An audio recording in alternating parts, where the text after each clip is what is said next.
That. Move to open the 1:30 public hearing. Second. We have a motion made by Councilman Maniscalco, seconded by Councilwoman Hurtak. All in favor? Aye. Okay. Item 60 needs to be continued. Move to continue to September 15th, I believe? Yes. At 1:30 or Second. what time? 1:30? Okay. Second. We have a motion made by Councilman Maniscalco, seconded by Councilman Miranda. All in favor? Aye.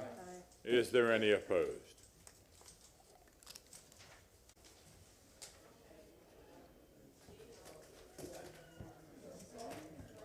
Is it Zane?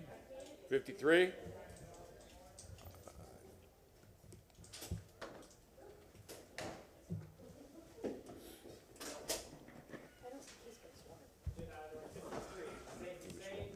Coordination. Case REZ 22-24. This is being presented for second reading and adoption at the location 4111 West San Carlos Street. Proposed rezoning from RS 75 residential single family to PD planned development residential single family detached. Site plans have been dropped off to the city clerk's office. I'm here for any questions if needed. Any questions, Mr. Hussein? Seeing none. Petitioner.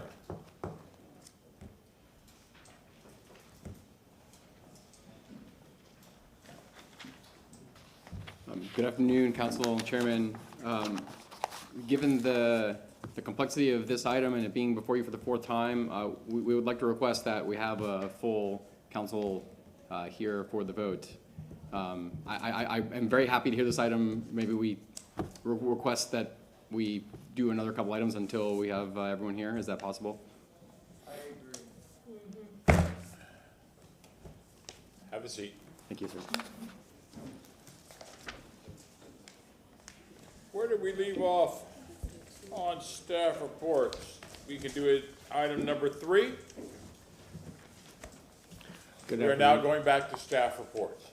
Good afternoon, City Council. Brad Baer, Deputy Administrator of Infrastructure. Item 3 is downtown gravity sewer linings. I'm here to answer any questions. Any questions? No, I just have a comment that, and I certainly don't mean any way to be disrespectful to the people who live in Jackson, Mississippi. But this is exactly what happened there in some part. And the water situation is terrible, not no one's fault, but it was just, thanks God for the pipe program that we instigated some time back, and it was passed about 2 years ago, I think it is, or a year and a half, and these are the things that are going to keep us from avoiding being where Jackson, Mississippi is at. Yeah, they've had flooding, they've had a lot of problems, but that flooding got into the water system, contaminated water, and the pipes, the filters, everything they have there has been, I don't know how they're gonna fix that and when, because it's gonna take a long, long time. But I wish them well, and I hope we could help them in some way. And this is for the pipes project? This is a pipe Program. program, correct. Okay. This is a pipes project under that program. Move the resolution. Second. We have a motion made by Councilman Maniscalco, seconded by Councilman Miranda. All in favor? Aye. Let's have a roll call vote, please. Maniscalco, Yes. Miranda, Yes. Hurtak, Yes. Carlson, Yes. Goods, Yes. Vieira, and Citro. Yes. Motion carried unanimously. Okay, agenda item number 4, PW 22-76836. Thank you, City Council. Item 4 is a purchase of liquid caustic soda in an amount of $5.2 million for use at the water treatment plant, and I'll answer any questions. Any questions? Move the resolution. Second. Motion made by Councilman Maniscalco, seconded by Councilman Miranda. Roll call vote. Miranda, Yes. Hurtak, Yes. Carlson, Yes. Goods, Yes. Vieira, Maniscalco, Yes. and Citro. Yes. Motion carried unanimously. Agenda item number 5, file number PW 22-76772. Good afternoon, City Council. Jean Duncan, Infrastructure Mobility. Item 5 is before you, again, as with 3 and 4 because of the dollar amount. These are 2 contracts for roadway resurfacing as well as citywide roadway improvements, which of course include complete streets, safety, and Vision Zero projects. The contracts are for approximately 8.4 million and 8.6 million respectively. And we're here to request your consideration of these two contracts. Any questions for Ms. Duncan? Second. And Ms. Duncan, this is happening in all 4 districts, and we have a good number on the EBOs. Yes, sir. Thank you very much. We have a motion made by Councilman Maniscalco, seconded by Councilman Miranda. Roll call vote. Hurtak. Yes. Carlson. Yes. Goode. Yes. Viera. Yes. Maniscalco. Yes. Miranda. Yes. And Citro. Yes, Motion carried unanimously. thank you very much. Now we are going to go back to agenda item number 53.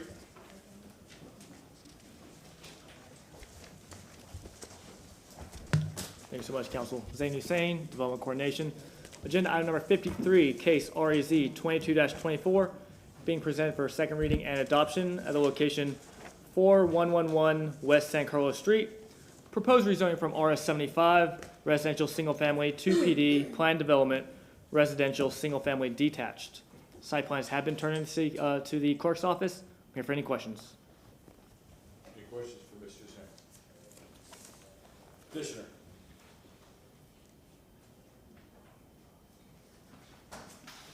Good afternoon, Council. For the record, Kevin Reale, 401 East Jackson Street. I have been sworn. This is the 4th time this has been before you, Council. Not because you all requested any changes, but because of procedural issues where the record had to be corrected in between the first read and second read. The record was corrected, but the application itself, the site plan have remained consistent. Staff findings have remained consistent since that first read. Staff has found this consistent at each step, and in the 2 times Council has voted for this item, Council has supported this item. There are no changes, and thus we respectfully request your approval, and if possible, reserve some of our presentation time here for rebuttal. I think rebuttal is more appropriate today. Thank you. Is there any questions for the petitioner? Is there anyone in chambers who would like to speak to public comment to this agenda item?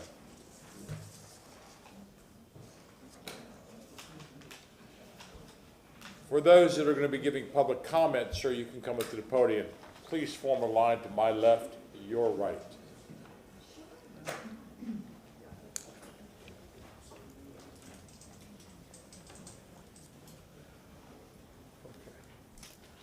I have a speaker waiver form for Thomas Connolly. Larry Belcher, could you raise your hand?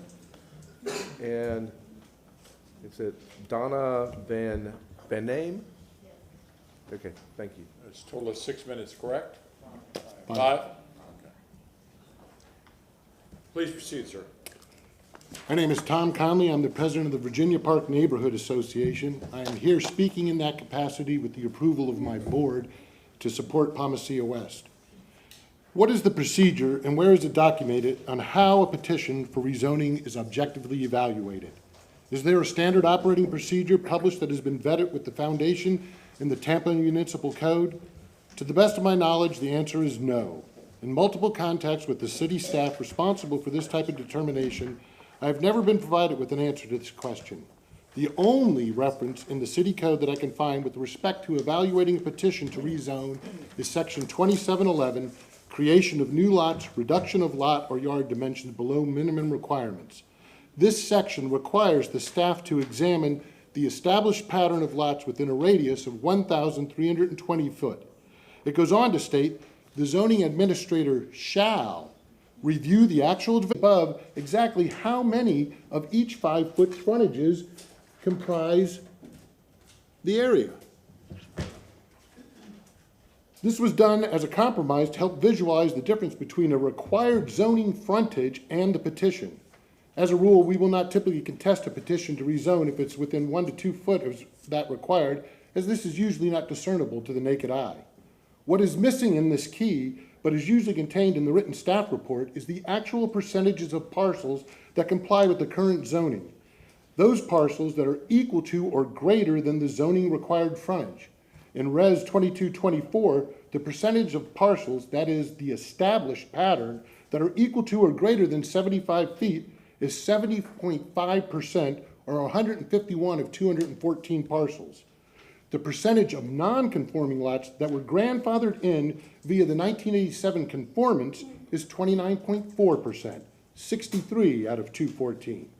This shows that the existing lot pattern is overwhelmingly RS 75 compliant with the 75-foot or larger frontage.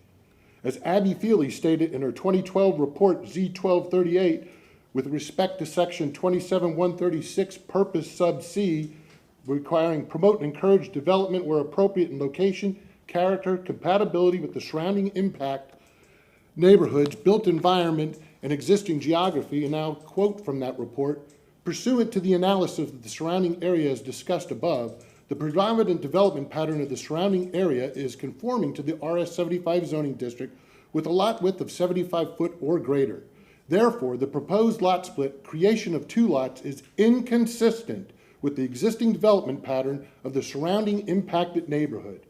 The use of a PD rezoning request to effectively bypass the current RS 75 zoning requirement and in effect insert 2 RS 50 equivalent zoning lots, 2 zoning classifications lower than required and not permitted in future land use category R6 as detailed in section 2721 consistency matrix, is an egregious precedent that is in blatant opposition to the requirements contained in section 27 zoning and land development. And to make it even more obvious, this is from the PEMA planning map thing that the, Please turn that around. sorry. And it shows only those lots in color that are less than 60 foot. Every other one is larger. It is obvious that this map shows the prevailing characteristics of the subject 1320 feet. Thank you for your time. Thank you.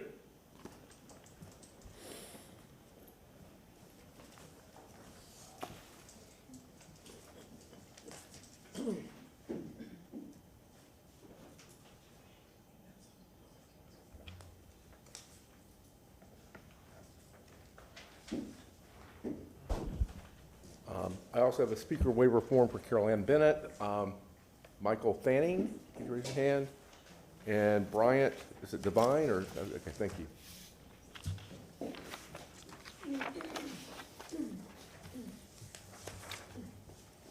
5 minutes. Hello, my name is Carol Ann Bennett, and as a lifelong resident of South Tampa, I am an expert on my neighborhood, and I am giving competent and substantial evidence. South Tampa neighborhoods overwhelmingly oppose this. How often do you see this kind of effort? They held 6 community meetings. This is their 4th hearing. There is hundreds and even thousands of people standing behind us in South Tampa who feel the way that we feel. We have taken 3 different surveys in Virginia Park alone, and 90% of our residents oppose lot splits. When do you see 90% of people agree on anything? If you don't live there, you won't understand it, but that's okay as long as you respect it. Neighborhoods are unique and can be a mystery to outsiders, but what does every citizen want more than anything else? They want to be heard. When I go into a neighborhood, I listen. I do not tell them what's best for them. I listen. Come into our neighborhood, talk to us, but most importantly, listen to us and respect us. Someone said this land is underutilized. That absolutely blows my mind. In 2016, long before the housing crisis, South Tampa became ground zero for growth. We are drowning in growth. We are in the coastal high hazard area, a floodplain, evacuation zones, and FEMA flood zone. And every year the maps get worse for us. We've added 6,300 apartments in SOG alone. That doesn't count the apartments in NOG, or the houses, condos, townhouses, duplexes, triplexes, and quads. Underutilized, it would be laughable if it wasn't so irresponsible. The most growth is in the most vulnerable part of the city. Don't tell us our land is underutilized. We have done more for this crisis than anyone. If South Tampa hadn't experienced so much growth, you would have never met Stephanie Pointer, Jean Strohmeyer, Dana Gordon, Callie Dino. Well, probably you would have still met me. 8 years ago, a lot split in Virginia Park came before council. The staff found it inconsistent and council voted no. 4 years later, there was another split on the same street. Nothing in that neighborhood had changed, yet this time, staff found it consistent. The same data, opposite verdicts. Sound familiar?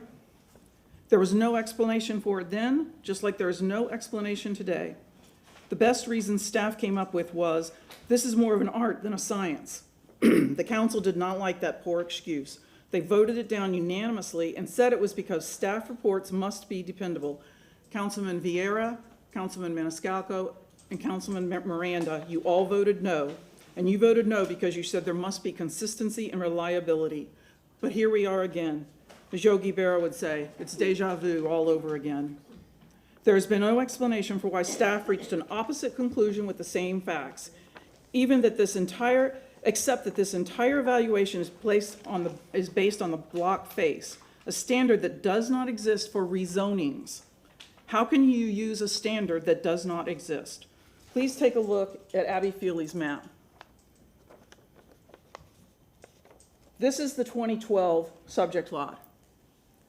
This is the lot we're talking about today. These two lots, and every lot in red, is 75 feet or greater and conforming. Because she didn't have the software they have today, it is a smaller map, and her numbers and percentages are actually lower than ours. But she found it inconsistent. Why? I'll let Ms. Feely tell you. You have the transcript. The predominant is 75 feet or greater, the reds. 58% had 75 feet of frontage. In a larger area, 62% of them were conforming to RS 75. Everything you saw there in the blues that I showed you were 1950, 55, 51. Staff did find this request for the lot split to be inconsistent with the area. Staff did find the request inconsistent based on the existing development pattern of the area. I seek to employ the same standard of review I do on each and every case. The reds outweighed the blues, so that's what I present to you.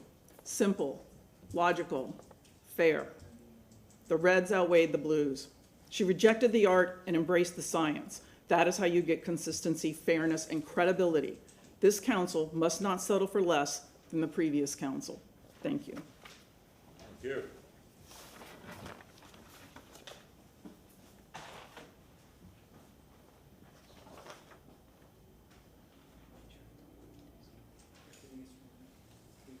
I need to be sworn in. Thank you. Is there anyone else in the room that has yet to be sworn in? Please raise your right hand. Do you swear or affirm that the testimony that you're about to give is the truth and nothing but the truth? Yes. Yes.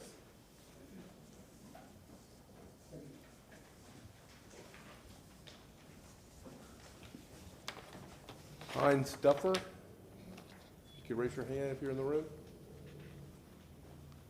Thank you. Paula Perry. Okay. 2 additional minutes.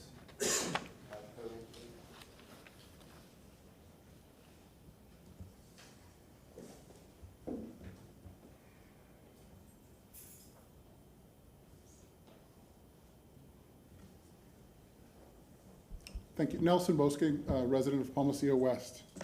Dear council members, because of the format of these hearings, the community was unable to comment on the questions made after the citizens spoke on August 4th. Today, you will hear from various members of the community that will address some of the city codes and some comments made by city planning after the presentation by Zain Hussein. We realize that you rely on city planning and Zain's presentation to make your decisions. Mr. Hussein has overlooked or has chosen to omit some facts in his presentation. It felt to the community as if Mr. Hussein was steering council to believe a certain point of view and was purposely omitting facts.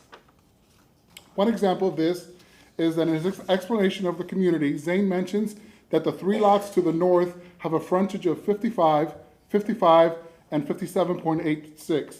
What he fails to tell you is that the 1/4 mile and 214 properties are required to be considered. There are less than 5% of the lots that have a frontage of 55 feet. Mr. Hussein also talks about the request being compatible and consistent with the neighborhood. This is clearly causing confusion for City Council. What Zane is saying is not consistent with the facts, and today we will share some facts to address that. We are citizens. We realize that you have relied on Mr. Hussein to make your decision. For example, Mr. Goods, in the last hearing, you were analyzing the map and read off of frontages of 162, 78, 113, 110, 110, 110, 103, 100, 100, 108, 104, 100, 100, 100, 94, 116, 103. None of these measured 55.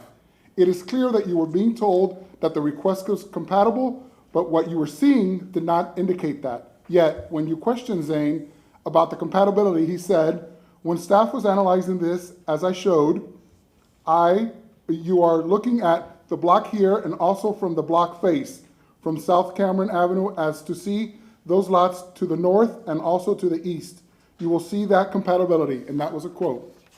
It is unclear why Zane would not have helped you with your analysis and wouldn't have also mentioned that the lot in question is 110 feet, like the other lot sizes you were reading off, and that 55 is not a standard for this community and for this analysis. His response clearly brought you back to only focus on Cameron and did not allow you to look at the entire 214 parcels. The Tampa Code says a quarter mile. It does not say block face, but staff and council, based on its decision of block face, which does not exist in the city code for rezonings. Ms. Hurtak, you said, I'm gonna stick with the whole map scenario because what I did is while listening to the citizens and saying that this lot conforms to the rest of it all, well, I counted, and only 11 lots in the entire area that are 110 or wider. So lot splitting to me, A, the block face fits, B, there are so few lots that are this size that I don't see the argument here. Ms. Hurtak, the map that you were referring to, which you have a copy of, also indicates that less than 5% of the lots are 55 feet wide, which means that 95% of the lots are larger than 55 feet. We ask you please to look at the map and realize that 185 lots in the sample are greater than 65 feet. The great majority are over 75 feet. That is what our neighborhood is like. It is not small 55-foot lots.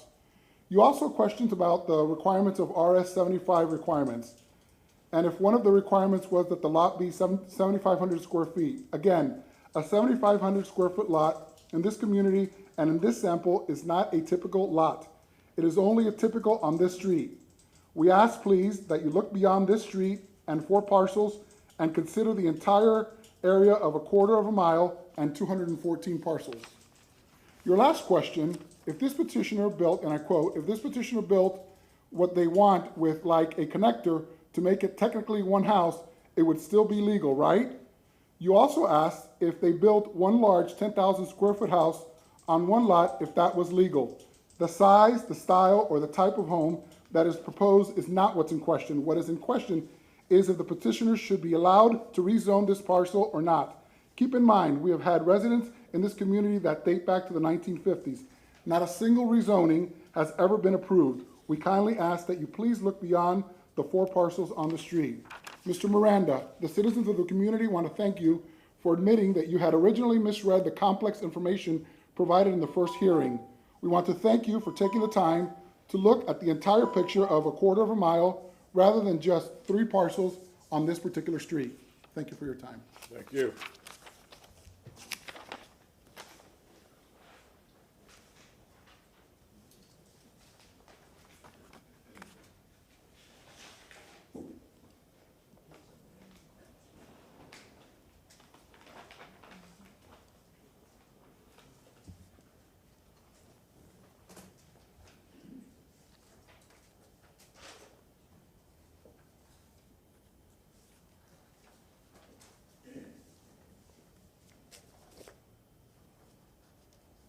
Proceed.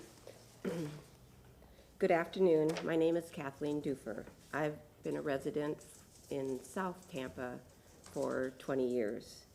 In my home now, 15 years. I want to thank Councilman Miranda, Carlson, and Maniscalco for their no vote on the reading in the first report. I would like you all to respect our city zoning laws. You have the document, please read along with us. Section 27-11, creation of new lots, reduction of lot dimensions below minimum requirements. No new lot shall be created except in conformity with its decision upon the block face, which is a standard that does not exist in our city code for rezonings.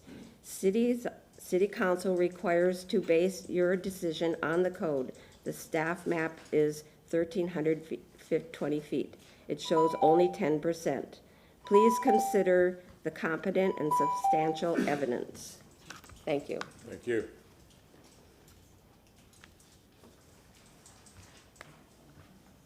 Do you want me to read that? Yeah, I got it. Good afternoon. I'm Patricia Guidry Embry. I'm a resident of Standing, living 150 feet from the subject property. I've lived there with my husband Mike for going on 50 years, and I joined my many neighbors in opposing the rezoning for the reasons that you see listed here. I'd like to continue quoting the code. Newly created lots must maintain the historical precedent pattern of parcel configuration in the neighborhood. We believe the historical precedent pattern of parcel configuration in this neighborhood for over 60 years has no 55-foot lots. It has been 100% in conformance to the requirement of large lots for over 60 years. Quoting, lots of record may not be reconfigured in conflict with the established pattern of lots within a radius of 1,320 feet. 3 times the city code, in the city code, it says you must consider the pattern 1,320 feet. It does not say block face. The word block face is not in the city code or the comprehensive plan for rezonings. City council is required to base the vote on the words in the code. Quoting, the creation of substandard lot size will cause each new lot created from the original parcel to be a violation of this chapter. We say these 55-foot lots are substandard according to the code and are a violation of chapter 2711. Plan Hillsborough Urban Design and Land Use Policy 18.14.10 and Tampa Comprehensive Plan Land Use Policy 8.14.2 say to conserve physical assets that contribute to a neighborhood's desired character. And Tampa Comprehensive Plan Land Use Policy 9.38 says it is the intent of the city that new residential redevelopment projects shall be minimally disruptive to adjacent areas. To achieve this, the city shall assess the potential positive and negative impacts of residential development projects and development pattern. We, the residents, feel that we are the experts in the character of our neighborhood. We have given competent and substantial evidence that these 55-foot lots will have a very negative impact on the development of pattern and character in the surrounding area. When there is this much overwhelming neighborhood opposition, it is proof that it will not be minimally disruptive to our neighborhood. Thank you. Thank you.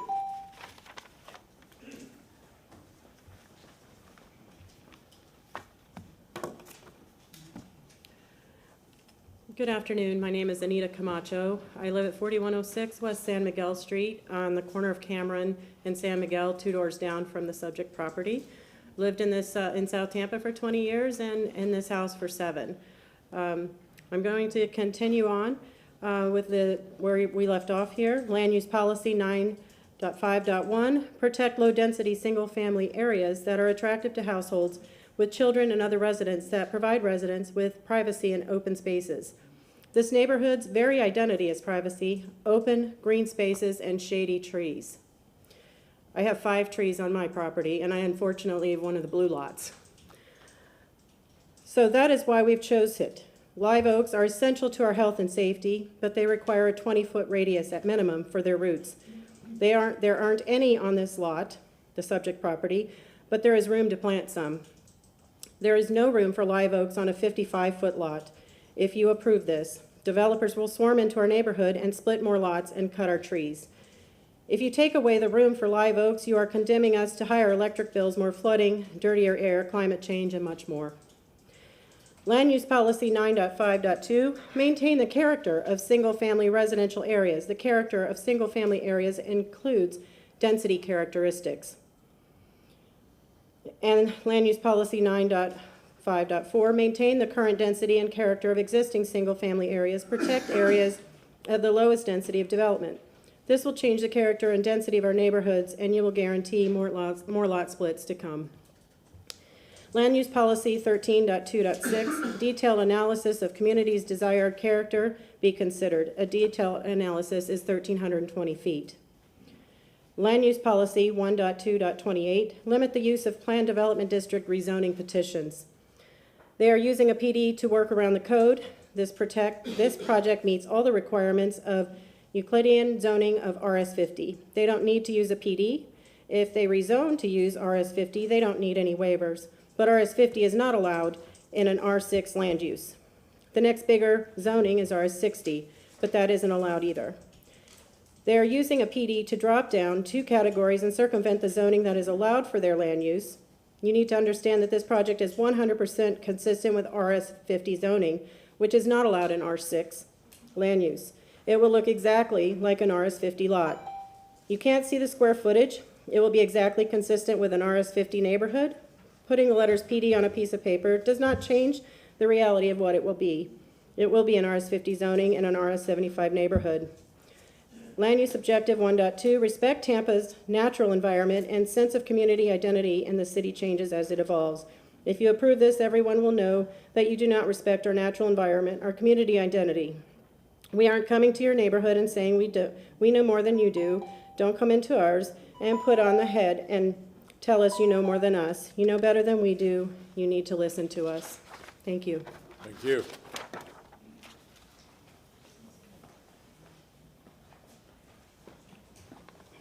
Lori McMahon. I live at the adjacent property to the address in question. And I'm going to continue on with the information that we are providing to you. The Tampa Code says 1,320 feet. It does not say block face, which is a standard that does not exist in the City Code for rezonings. Land Use Policy 1.2.3, relate new buildings and development to the context of the neighborhood and community. This is not compatible with the context of our neighborhood or community. Land Use Policy 1.2.5, encourage positive change while protecting Tampa's traditional character where applicable. This is not positive change, and it does not protect the traditional 60-year character of our neighborhood. Land Use Policy 1.2.10, ensure that the redevelopment design in the neighborhood enhances their distinctive natural historic characteristics. We are the experts, no one else. This enhances nothing.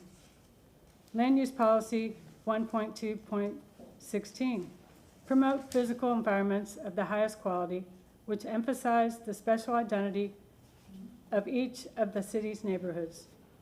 For 100 years, the special identity of this neighborhood has been large lots, room for children to play, big spreading oak trees, and lots of green space, little traffic, and lots of peace and quiet. Land Use Policy 1.2.28, the city planning strategy. In keeping for the vision of a more livable city, future growth will be steered to areas and locations that are well served by transit. Growth areas are locations where good transit access can be provided along bus and future rail transit routes and at future transit stations. The 4 growth areas envisioned in this plan are employment centers, urban villages, mixed-use corridors and centers, transit station areas. Our neighborhood is not well served by transit. It is not an employment center. It is not an urban village. It is not a mixed-use corridor. It is not a transit station area. It is a neighborhood that provides room for our tree canopy. Tampa Comprehensive Plan, Areas of Opportunity, and Planning Districts focus Hillsborough's vision for future growth. The vision map indicates where citizens and planners believe additional growth and higher density should occur, where neighborhoods should remain unchanged and stable. There are 6 levels of intensity to indicate where development should be focused. South Tampa is level 1, no significant change, established area. South Tampa characteristics, environmental qualities that would be compromised by increased urbanization, limited access to transportation facilities which would be resource inefficient to improve, limited opportunities to create more community facilities, enabler flood-prone land. Thank you. Thank you.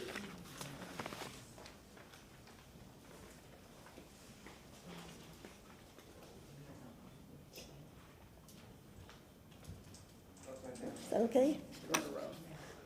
This one I can't do 2 things at one time.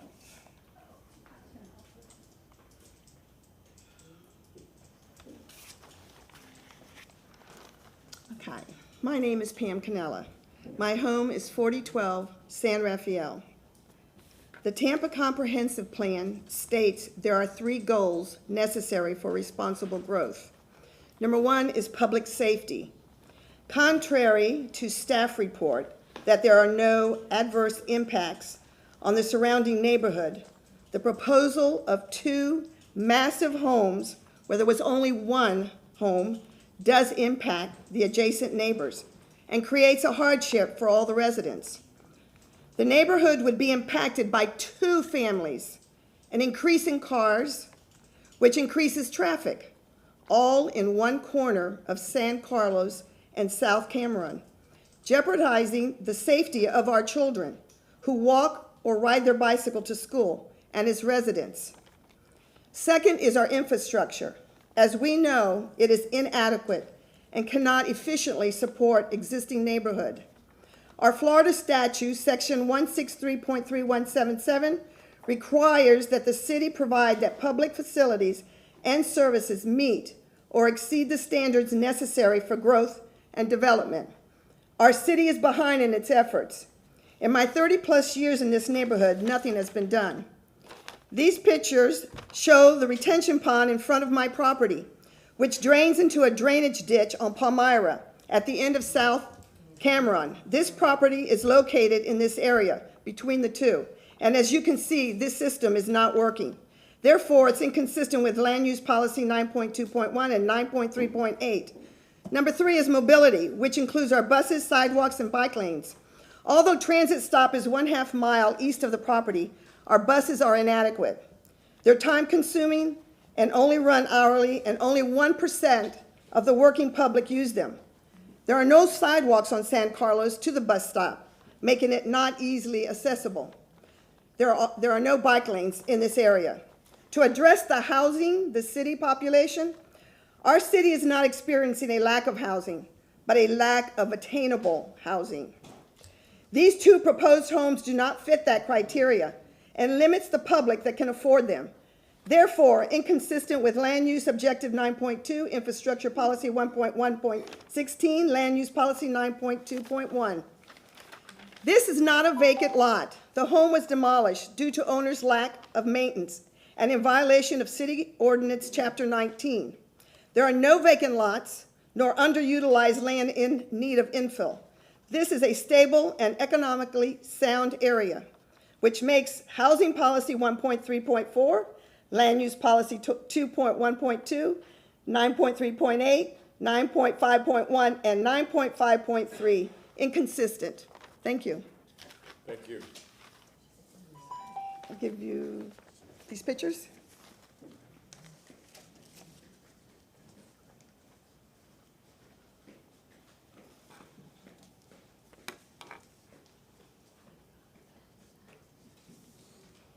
May I proceed? Greetings. My name is Mike Embry. My wife and I, Patricia, who spoke previously, we live on the corner of San Carlos and Clark. We lived there for over 50 years, or 50 years, excuse me. we're about 150 feet away from the subject property. And it's my understanding that that gives us standing in this proceeding. I want to go on record that both my wife and I are opposed to this variance being proposed on the subject property. These are some of my reasons why. Making the exception to this variance in our RS 75 neighborhood for one property only will lead to other exceptions in the future. Lot splitting will become a new precedent in our Palmacia West neighborhood and every other neighborhood in Tampa, and also the neighborhoods, our neighboring neighborhoods, Virginia Park, Palmacia, Hyde Park, and Davis Islands. Every builder and their attorneys, when they get wind of this, will start applying for variances. We know this. And I have a question for City Council, but you probably won't be able to answer. But what would prevent a builder from going into my neighborhood, our neighborhood, and buying two RS 75 houses right next to each other and coming back to this City Council and asking for a variance to build 3 RS 50 homes?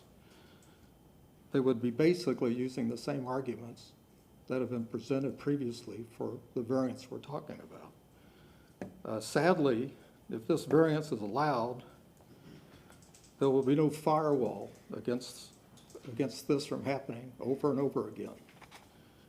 My wife and I, on a personal note, purchased our home long ago after graduating from USF. We only intended to be there for a few years. We wanted to follow all of our peers to Carrollwood, which was the custom at the time. But something happened. We fell in love with the neighborhood, and we decided to stay. And I'm running out of time, but I'll make this short. Every family in Palmacia has experienced what we have. We want to keep our neighborhood like it is. To quote a great one, the needs of the many outweigh the needs of a few, and we would hope City Council will join with us in opposing this variance. Thank you. Thank you.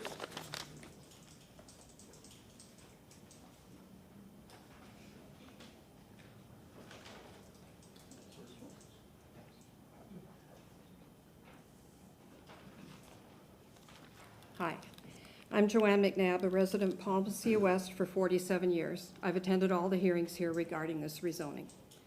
Palmacia West has residents that have lived in the same neighborhood and even the same house for decades. Some have reached out to us to speak for them on their opposition. One couple, married 65 years next May, lives on Cameron Avenue. The husband told us he has always called the street Camelot, as that is what it has been to them. They are concerned how things will change if this parcel is divided and density increased there. Another 89-year-old called to ask me to be sure to express her opposition also. Others who were here on August 4th could not attend a daytime meeting because of work and other conflicts. But you see, we still do have a big concern. Such an important decision as this requires truthful information. We have told you of the misinformation regarding the map and looking at the quarter mile. That's probably the most important fact. We have told you under oath. But please keep this also in mind. Anyone speaking in these chambers is under oath to tell the truth.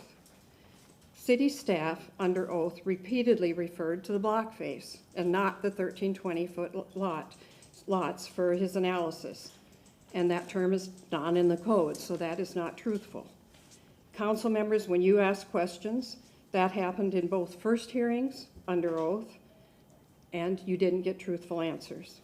Then the applicant, in his rebuttal to residents' concerns about the new number of driveways, parking spaces where there had only been one before, on both June 9th and August 4th, told all of you under oath that the property to the east, adjacent to the subject property, was verbatim, the same for parking spaces and driveways. Not true. This is the property.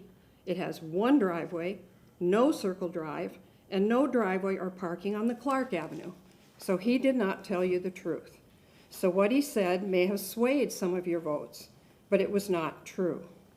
The attorney for the owner on August 4th said under oath that a 110-foot lot is just as out of compliance as a 55-foot lot.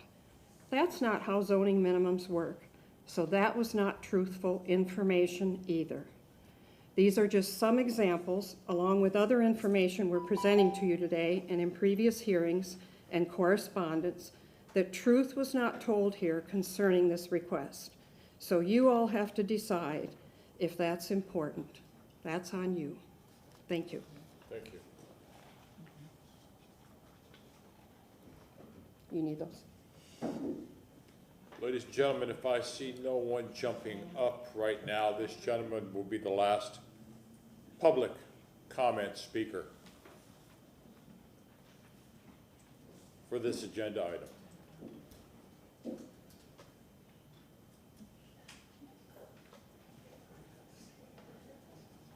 Could we put that on the overhead? We see it. Appreciate it. It is. It's there. Thank you. And I have 2 minutes.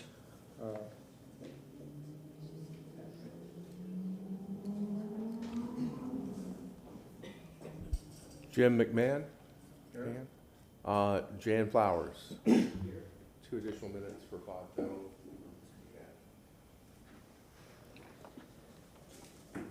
My name is Michael McNabb. I'm the president of Palmacia West Neighborhood Association. I'm a resident for 47 years, which makes me a subject matter expert. I'm a homeowner within 250 feet of the subject property, and I have been sworn. We could have packed your chambers today with people, but we chose not to do that. You've heard a lot of them in prior hearings. You're going to hear some same things over and over again, but I am the last speaker. And I'm not going to rehash everything that's been said, but there are some things I want you to consider before you take the vote today. The map that you see is the same map that Zane has used. All I did was write the frontages on there based on the county property appraisers. They're the same map. I haven't changed anything or altered anything. What you see on there is the same thing that they used. The numbers are the same, the number of lots is the same. Everything is the same except instead of using the colors, we numbered the parcels. You can see for yourself. And if there's any understanding about that map, I'll be glad to answer it. I'll be glad to defer to staff to answer any questions you have about it. To begin with, this isn't about lacking a few feet of frontage. This lot split would be 40 feet short of meeting the RS-75 zoning. RS-75 means meeting the frontage and the square foot requirements, not just one or the other. Mr. Hills represents them is a fine gentleman. He told you that a small number of individuals were causing all the trouble for his client and had animosity towards his family. Actually, all of the neighboring owners, even on adjacent blocks, are against this violation of our legal zoning for reasons that are not personal. Most of them don't even know who he is. If our board had met with the petitioner and his representative, we would have told him that we successfully opposed the last lot split, and we would oppose any action that violated the legal zoning. We would tell you the same thing if you were the property owner. That's why the city encourages neighborhood associations, so we can speak about what's best for the entire neighborhood. We have no desire to disparage the Development and Growth Management Department. I'm a retired city employee myself, and I know that working for city government is no picnic. We have spent hours and days researching and clarifying the staff report that had so many problems, the matter was remanded back to another first hearing. I think this is unprecedented. If the staff had followed the land development ordinances to the letter, and at least considered their director's prior rezoning report and council's decision on that, and presented a neutral and factual report to you, we would have no arguments. We can't just stand aside and play nice when property owners' rights are being taken away, because once this starts, it snowballs, and that's been said already. This department really needs to develop standards and SOPs for matters such as this, so everyone knows what the rules are and not a roll of the dice. The majority of lot splits in Virginia Park and other South Tampa neighborhoods have been by developers who profit by selling 2 lots instead of 1. The petitioner indicated he wants to build 2 large houses for his extended family, but nothing prohibits him from selling these 2 empty lots once they are rezoned, as has been done in other neighborhoods. I can't say what his intentions are, but the subject 110-foot parcel, which exceeds the RS 75 requirements, is sufficient to build 1 house, just as all the other homeowners have done, without a rezoning, without a PD. Attorney Real said, and I quote, "The opinions of staff rule over that, not the opinions of the constituents." But City Attorney Kate Wells said, "We have legal standing and are entitled to due process. Opinions are subjective. Facts are objective. You've heard competent and substantial evidence today from your constituents." Lastly, this rezoning is being closely watched by other neighborhood associations, particularly in South Tampa, by FAN, by concerned residents who vote in local elections, the newspaper, and of course developers who up until now have wisely avoided filing rezonings in Palmacia West for obvious reasons. They would have lost. This is an important case that deserves careful scrutiny, and all of the competent and substantial evidence that's been provided by subject matter experts has to be the deciding factor in your votes. I thank you very much for your time. Thank you. Petitioner, you have your equal time for rebuttal, should you choose to use it. Thank you. Good afternoon again, Council. For the record, Kevin Reale, 401 East Jackson Street. The public today discussed with you at length Section 2711 and keeps referring back to that quarter-mile standard. What the public didn't disclose was that 2711 also tells the zoning administrator to consider the underlying plat when they're looking at compatibility. And what we're looking at in the 1,320 square foot area is not the same, it's for compatibility. This is all about compatibility. No waivers are requested with this application. Staff has found this compatible, Planning Commission staff has found this compatible. It complies with the underlying future land use category. This is low density development. It complies with the RS 75 standards on top of complying with the R6 density standards. So the neighbors are frustrated because this lot that's proposed is not the same as theirs. And when they've gone back and picked apart some of the testimony and some of the questions from council, what they're doing is they're equating a fact, is this the same as this, with compatibility. Staff's testimony here was on compatibility. Staff was not testifying that this lot would be the exact same. Staff was testifying that they found it compatible based on their analysis. Compatibility, let me zoom in here. Compatibility is not defined in your land development code. It's provided in your comprehensive plan. And I'm going to read here but pause at certain points. Compatibility is defined as the characteristics of different uses or activities. We have no difference in use here. These are single-family detached, surrounded by single-family detached, to or adjacent to each other in harmony. Some elements affecting compatibility include the following: height, scale, mass, bulk of structures. We are proposing to develop under the RS 75 development standards, and the density complies with the density of the comprehensive plan. Pedestrian and vehicular traffic, circulation, access, parking impacts, landscaping, all of these are controlled by your land development code. There are no waivers requested here, so all of these standards are covered because it complies with the land development code to provide all of these services. But most importantly here, to defend myself and defend staff for this idea that the testimony about compatibility was wrong because it's not exactly the same as what's proposed. Compatibility does not mean the same as, rather it refers to the sensitivity of development proposals and maintaining the character of existing development. And your professional staff found this compatible. No precedent will be set here. Other applications before you are not relevant. And just to point out one item here, my comment, the only specific comment that I'll refer to, the comment that a 110-foot lot is no more compatible. A 110-foot lot is 35 feet larger than our S75 minimum lot. And what's proposed here is 20 foot different from that. So I'm just simply pointing out the mathematical difference there, that the delta that we're discussing here is less than the delta that would exist if this is not approved. But again, just to recap, it's all about compatibility. Your professional staff found this compatible. No waivers are requested. Respectfully request your continued support. Thank you. Stop. Yes, Chairman and Council, LaShawn Dock, Development Coordination. I wanted to just speak on a couple of items just for the record. A lot of testimony has been given. You've been given a great deal of information from the public, and I just wanted to put some things on the record. So one, I've received correspondence from the public, and it was about the August 4th hearing and testimony given.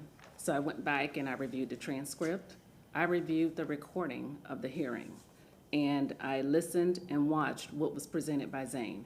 Zane presented the information which was provided on the staff report, along with the associated aerial map and the conforming map, and it was correct. The information that was provided was correct. There are some things that were listed within correspondence that I saw from one of the members of the public as to whether the information provided was true and correct. So I did want to state that on the record, but also to explain, you've been given information from the 2012 rezoning, which was a conforming map, which was a different map that was utilized at that time. So at that time, we used the red-blue map, which you've heard about, which contains the two colors. And that gives you the size of the width of the properties in question, or surrounding the property in question, whether they are larger or smaller than the underlying zoning, as far as the lot width. And what we use, starting in 2014, is a different conforming map, which gives you a little bit more detail, which has been referred to in some of the testimony given today. But also, that is the map that is provided to you in the staff report. So that's the conforming map that we use today. When Zane spoke in reference to that conforming map, he was correct. He spoke about the 3 parcels that are located to the north of the subject property. He gave the measurements of each one. And then he spoke about those lots meeting the minimum lot area for RS 75, which they do. Each lot meets at least the 7,500 square foot. But most of all, I just want to mention and bring the council's attention what we're here for. So you hear reference to the 2012. The 2012 rezoning was for this parcel, the request that was before you. This was the block. The block that's identified here on the right is for the current request. So one thing is, these are 2 different blocks if you look at them. They are developed differently. You can have 2 unique blocks in one neighborhood. And in that case, you may have a different analysis. So I just want to point out to you, council, there's been a lot of talk about the 2012, but it's to remind you what is before you today under this request. But also, the Planning Commission has provided within the staff report. Councilman Goods has requested that you put that back. Put the map back.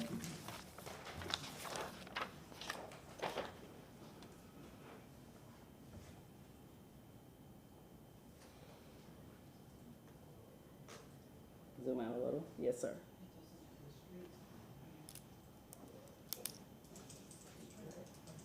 I put these, oh, by the way, I'm sorry, council.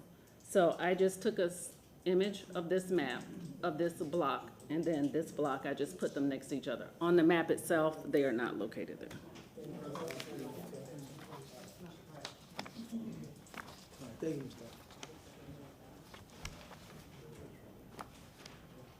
And when Zane gave you his analysis, the parcels he spoke about north of the subject site, these are the 3 measurements he gave you.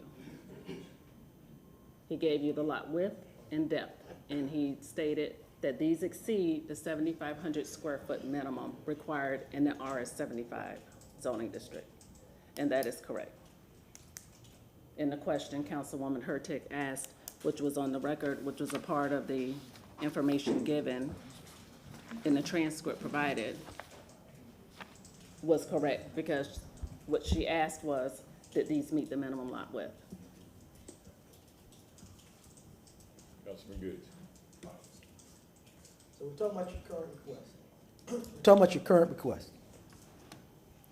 And Yes. when I look at the map that was presented to me by the public and what you have here, to me, that house would be on the south,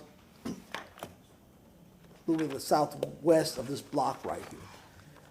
And so what I'm seeing right now is you're saying three blues that are of standard, and now we're talking about a petition for the red block to conform to the top three blues, correct?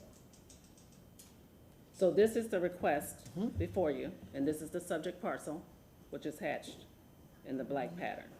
These are the three blue lots Zane referenced in the staff report and in his presentation on August 4th. What has been provided today is that the information provided was not correct, and it was stated correctly on the record.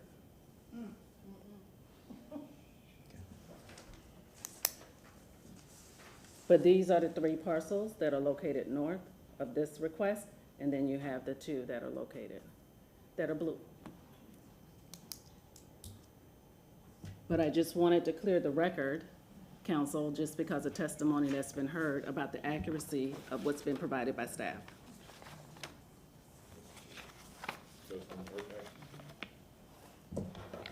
I just had a question about original platting. Someone in the public mentioned, or I think actually the applicant mentioned original platting. Yes. How many of the other lots in this neighborhood don't have the original platting? I'm just curious if you know that.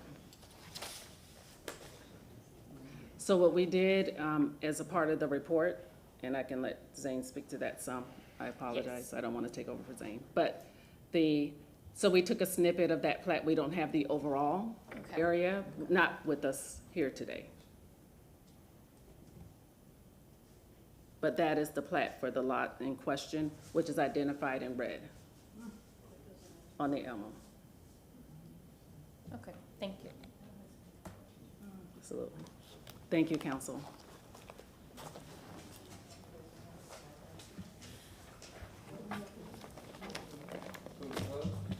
Yeah, any other comments or questions to staff? I could answer that question. Ma'am, you've had your 3 minutes. Yeah, but I could answer the question. You've had your 3 minutes. Thank you, ma'am.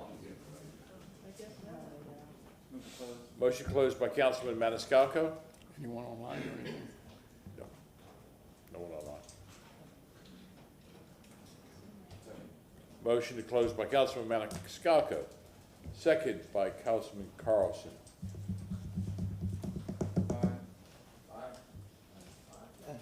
Okay, thank you.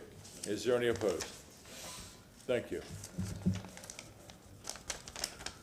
I'm going to ask for any further discussion. Councilman Carlson. I'll take a shot at this, and if anybody agrees with Is it. it discussion? No, motion. Okay. Okay to go? Yes, sir. Yeah, if anybody agrees with me, you can add in. I would like to make a motion to deny based on the failure of the applicant to prove, among other things, compatibility with the neighborhood. The neighborhood gave us numbers, and whether the numbers are exactly right or not, they said 90% greater than 60 feet, 95% greater than 55 feet, and whether it's slightly off or not, it's the vast majority of the lots are greater than the proposal. The public also went into great detail citing land use policies, and I'll just read the numbers to save time, but they cited nonconformity with land use policies 9.5.1, 9.5.2, 9.5.4, 13.2.6, 1.2.28, 1.2, 1.2.3, 1.2.5, 1.2.10, 1.2.16, 1.2.28, and additional other competent substantial evidence which has been given to the clerk. Second. We have a motion made by Councilman Carlson, seconded by Councilman Maniscalco. Any further discussion? Roll call vote. Goes. No. Vieira, No. Maniscalco, Yes. Miranda, Yes. Hurtak. No. Carlson, Yes. and Citro. No. Motion failed with Goode, Vieira, Hurtak, and Citro voting no.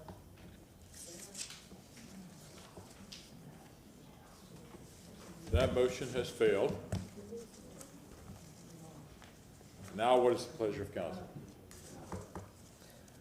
I got a question to staff, Mr. Chairman, don't mind? Someone's gonna have to reopen the hearing. Move to reopen. Second. A motion made by Councilman Vieira, seconded by Councilwoman Hurtak. All in favor? Aye. Any opposed? Zane and Ms. Dodd. Mr. Carlson cited a lot of citations from the, some of the audience that are objecting, to the codes, and want to find out, are we in compliance to the code, or we are outdated? I want to make sure we're right on this. Yes, LaShawn Dock Development Coordination. And some of the things that are you talking about the land use objectives Yes, and policies? yes. Yes, and I apologize, I was gonna mention those and then I sidetracked and I didn't go back to it. But you'll find within your staff report that has been provided for you from the Planning Commission, because remember, there was a recommendation that was provided for you within the staff report. There are many land use objectives and policies. There's land use objective 9.5, 9.5.1, 9.5.3, which all support the consistency of the request. When you're looking at density and character, it provides the same density. It's a single-family residential that's proposed on the lots. But also included was neighborhood, any objective 1.3, any policy 1.3.10, and then housing objective 1.3, housing policy 1.3.1, 1.3.3, 1.3.4. And those are provided within the And the reason I asked that because the public gave numbers and statutes. I want to make sure that we are in line, the policies are Absolutely. right. I stand by neighborhoods, but sometimes you have a borderline situation that sometimes you have to be fair sometime on both sides, and this is one of those times. So I want to be making sure that the LU codes are correct from what the public is disputing, and making sure we're on task with that. Yes, and we have it documented, and it is within the report provided. Thank you. Councilman Carlson. Absolutely. Is it not true that these policies are so vague that the public is right and potentially the applicant also is right? That you could read these either way, the way they're written? I mean, Correct, it Councilman seems Carlson. very obvious that this is not compatible because the vast majority of this neighborhood is not, it does not have small lots like this. I don't see anybody, I read the report, but I don't see how anybody could legitimately say that it's compatible when the neighborhood, this is not like the rest of the neighborhood. I mean, each policy and objective could be analyzed on its own and could be evaluated differently by someone that reads that objective, and it depends on how you want to utilize it. When you have an objective and a policy that speaks to low-density, single-family areas, and the applicant's proposing single-family, that policy may apply to what is requested. I would just say But that- yes, there are other policies. I'm sorry, I don't want to interrupt. No, Leo may shut me down, but I would just say to my colleagues, there are areas of the community that want density, and we need density, but there are areas of the community that don't want density. And if you change the compatibility of a neighborhood, you drastically change the way the character of the neighborhood and how neighbors interact with each other. It's a dangerous precedent.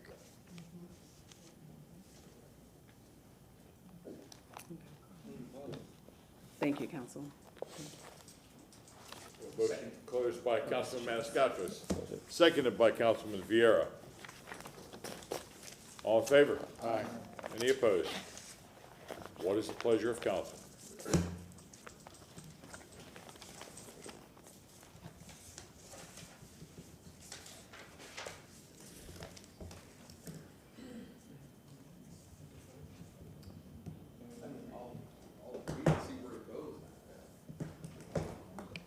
Move an ordinance being presented for second reading and adoption, ordinance rezoning property in general vicinity of 4111 West San Carlos Street in the city of Tampa, Florida, more particularly described in section 1 from zoning district classification RS 75, to PD plan development residential, single family, detached, providing an effective date.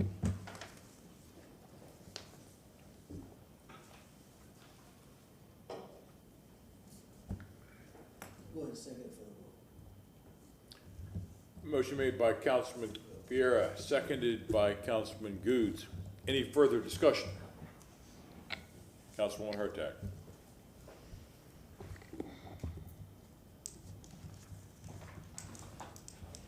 I can't say that this isn't a difficult vote. I mean, people have brought up some pretty valid points about possibly what happens if people buy 2 lots and divide them and how all of that changes. But this really is a lot by lot decision. I think that's what makes all of these decisions difficult for us. And this is no exception. I don't think that any of us want to open the floodgates to rezonings or lot splits in an established neighborhood.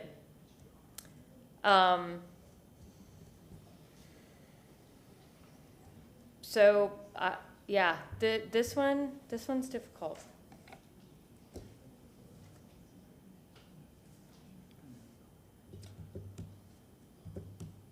Any further discussion? We have a motion made by Councilman Vieira, seconded by Councilman Goods. Roll call vote. Miranda? No. Hurtak?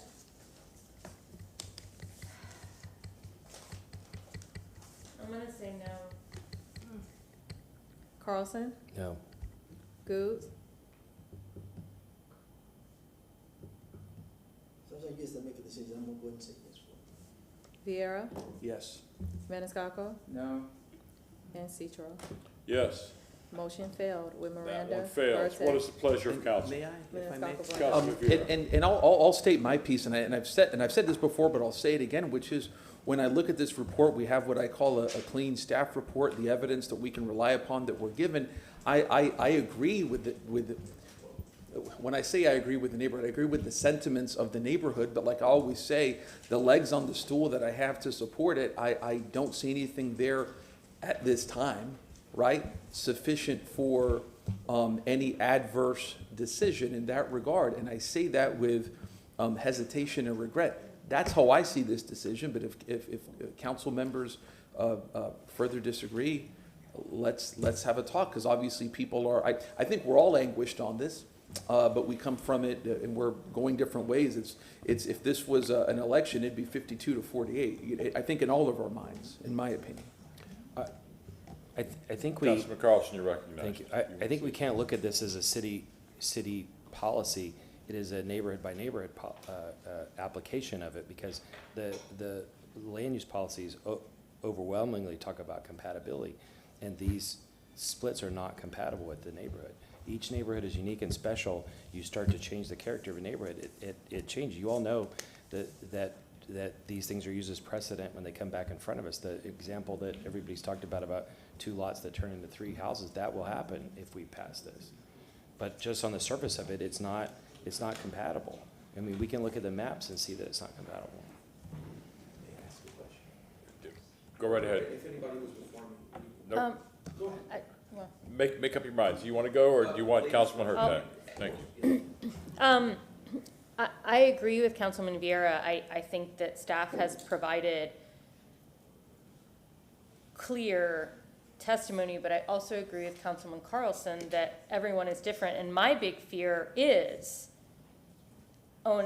people buying 2 lots, 2 75-foot lots, and then wanting to divide them into 3 50-foot lots. Because that does change the character of this neighborhood. I do agree with staff. I'm just really, this is a set neighborhood. I think in one case this would be fine, but when we look at the whole the precedent setting makes it very difficult. Councilman Vieira, and then Councilman Goods. Thank you, sir. I do have a question we have to open. We have to reopen. And we probably should anyway. If I may move to reopen? A motion made by Councilman Vieira, seconded by Councilman Goods.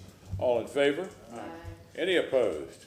And thank you, Council. Now, that is a relevant point that I think Councilman Carlson and or maybe Councilwoman Hurtak brought up, which is the issue of precedent for future decisions, reliance to legal. If you guys can answer, if y'all can answer it, how binding or relevant would this be for future lot splits in this neighborhood that an applicant can rely upon to further go down this route, or does it bear no relevancy whatsoever on staff's decision on okaying a project, if you can answer that? Kate Wells for the record. I would ask that when council makes a decision today, you look at this specific lot and the code and the comprehensive plan as it exists today, and not make a decision based on speculation about what may happen in the future. You know, you've heard on both sides as to their arguments why they believe the application is or is not consistent with the land development code and the comprehensive plan. Ultimately, this city council gets to decide whether the application is consistent and compatible. But rather than looking down the road as to what may or may not happen, I would ask council to make a decision today based upon the development that exists today, the code as it exists today, and the comprehensive plan. And if I may inquire, and if I may, Mr. Chair, so the character of the neighborhood, we can't use this to speculate into the future, and it would be improper for us to rely upon that, on what you term speculation. Is that correct? I believe a legally defensible decision is based on conditions as they exist today, not speculating about what may or may not happen in the future. Thank you. And if I may, for the public, I inquire on those issues because I like to look at what I call the sequels to this, right? Which is if council decides one way and we make a lot of people happy who deserve to be happy in many, many ways, including with this issue, but then it comes back for what I call the sequel, it never sits right with me if we're if we're writing a political check that ultimately we can't cash. We can cash it, great, let's cash it. But if we can't, it just doesn't, as I see it, as I interpret this, I'm speaking for myself only with no relevancy to any other person up there, that's the way that I see things. But that's why I ask all those questions. Thank you. Councilman Goods.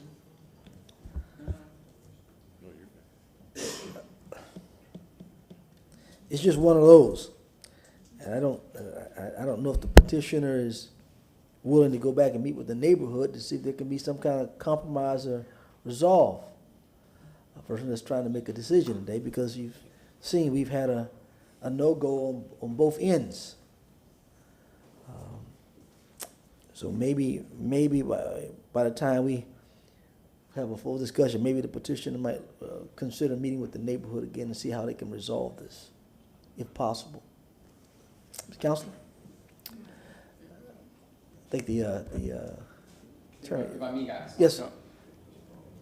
Before we go any further, can we have discussion here first, and then we'll go back? Councilman Miranda. I'm a little bit odd here. We took a vote, and it was 4-3, and we took another vote, and it was the same or different? It was, yes. Both motions failed. Both motions failed. I want to see, did I misvote or something? Because I want to make sure that. One I vote was looking for changed. the 8th vote here somewhere, because I couldn't find it. One vote changed, so we can I had to revote. ask that question. Are we still in discussion here? Yes. Councilman Maniscalco. I'd like to close this out. We've heard this 4 times. Can I? And I'd like to make a motion after we're all finished. Is everybody done with discussion? Yeah, but Chair gets final. Thank you. I want to explain my vote. Ladies and gentlemen, there's a lot of ifs in land use changes. And normally what we're hearing about is the change of that certain plot or tract. For years, I have been hearing South Tampa complaining about McMansions being built in these nice, small, single-family areas. This lot that we're discussing now is a large lot in South Tampa. It would be my preference to see 2 single-family homes there. The square footage on this lot would be a huge McMansion. I am giving you the reason why I voted the way I did. Councilman Maniscalco. Move to close. Second. We have a motion to close by Councilman Maniscalco, seconded by Councilman Vieira. All in favor? Aye. Aye. He said he was going to make the motion. I'd like to make a motion to deny REZ 22-24. I look at land use policy 9.5.1 and it says to protect low-density, single-family areas that are attractive to households with children and other residents. I think that's what we're here to do, and this, moving forward with this application would violate that. Also, land use policy 9.5.2 says maintain the character of single-family residential areas. The character of a single-family areas includes density characteristics. Okay, we also have land use policy 13.2.6, a detailed analysis of the community's desired character shall be considered. We've heard significant amount of public comment of how people, residents that are affected, feel about that. Land use objective 1.2, to respect Tampa's natural environment and sense of community identity as the city changes and evolves. We take this on a case-by-case basis, and we are looking at this lot and this neighborhood and surrounding residents. Land use policy 1.2.3 says relate new buildings and development to the context of the neighborhood and community. This is not compatible with that. Also, land use policy 1.2.5 to encourage positive change while protecting Tampa's traditional character. We are protecting the traditional character of this neighborhood by denying this. Land use policy 1.2.10, ensure that redevelopment design in neighborhoods enhances their distinctive natural historic characteristics. This does not do that, so this is in violation of policy 1.2.10. And I believe that is it. Second. And I think that is sufficient enough with very specifics in this denial. We have a motion made by Councilman Maniscalco, seconded by Councilman Carlson. Any further discussion? Roll call vote. Hurtak? No. Carlson? Yes. Goods? No. Vieira? No. Maniscalco? Yes. Miranda? Yes. And Citro. No. Motion failed with Hurtak, Goods, Vieira, and Citro voting no. What is the pleasure of council? Councilwoman Hurtak. File number REZ 22-24, ordinance being presented for second reading and adoption, and ordinance rezoning property in the general vicinity of 4111 West San Carlos Street in the city of Tampa, Florida, and more particularly described in section 1 from zoning district classification RS75 residential single family to PD plan development residential single family detached, providing an effective date based on evidence from staff reports. We have a motion made by Councilwoman Hurtak, seconded by Councilman Vieira. Is there any further discussion? Roll call vote. Carlson. No. Goods. Yes. Vieira. Yes. Maniscalco. No. Miranda. No. Hurtak. Yes. And Citro. Yes. Motion carried motion carried with Carlson, Maniscalco, and Miranda voting no. Shall we take a 5-minute recess, please?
Very much for your patience.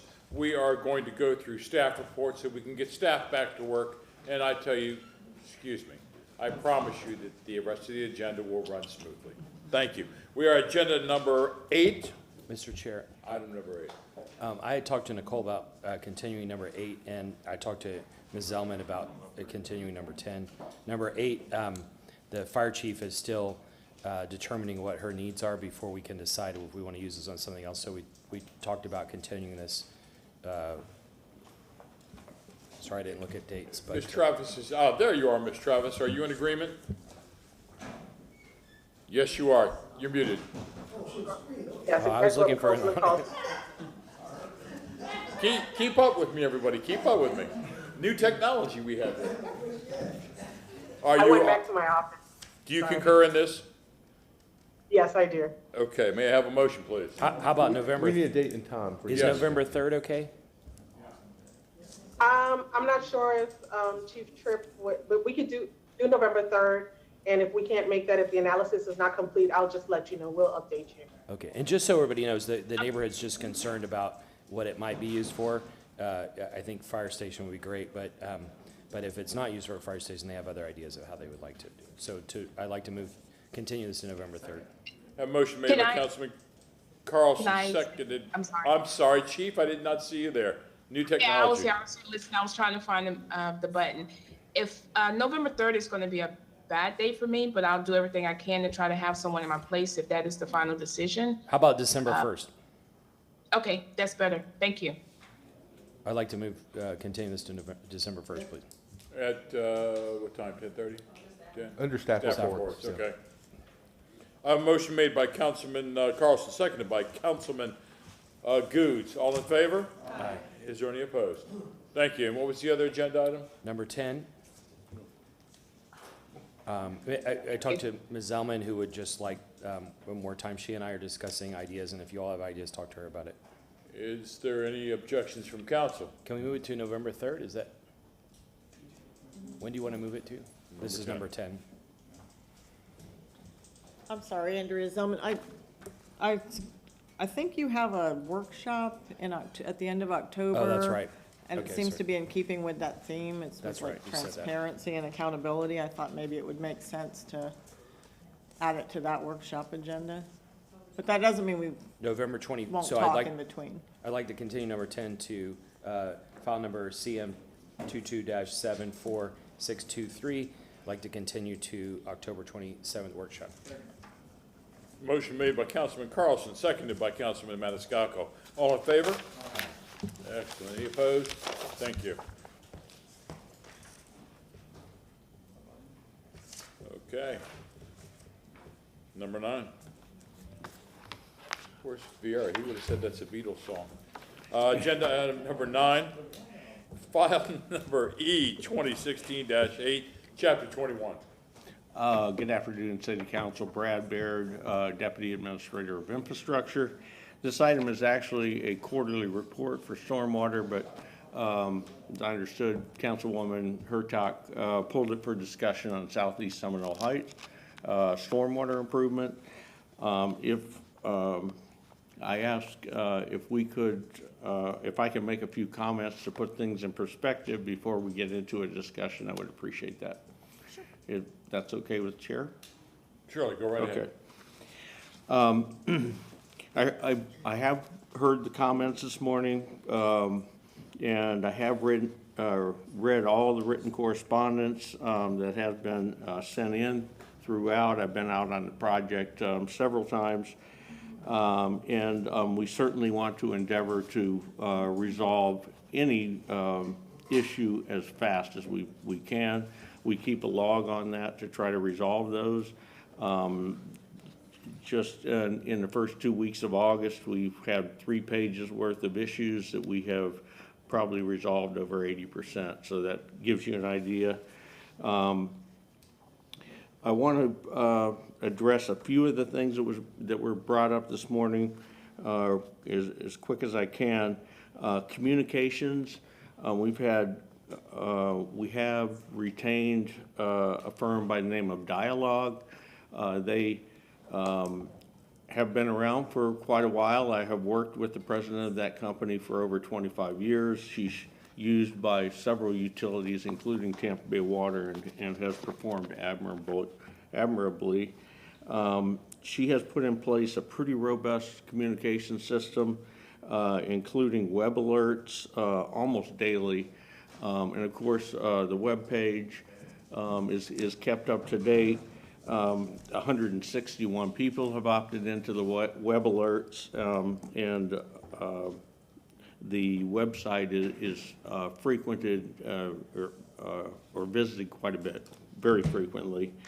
I would ask one thing in the communications. We seem to have had some difficulties with some of the residents coming up to the workers and not getting the proper information. So we're going to try to do a better job of identifying the inspectors that are on site so the residents can get the proper information. They do wear city uniforms and a vest and a hard hat, and we do have 2 full-time inspectors on this job, which is unusual. However, it is a rather large job. With regard to the trash, we hear the residents loud and clear. That has been an issue. And so the contractor is providing trash bags out, in various parts of the project, because we're fairly spread out to try to get the project done. At the end of the day, we have, Nelson has somebody walking the entire project and picking up any trash that is not put in the bags during the day.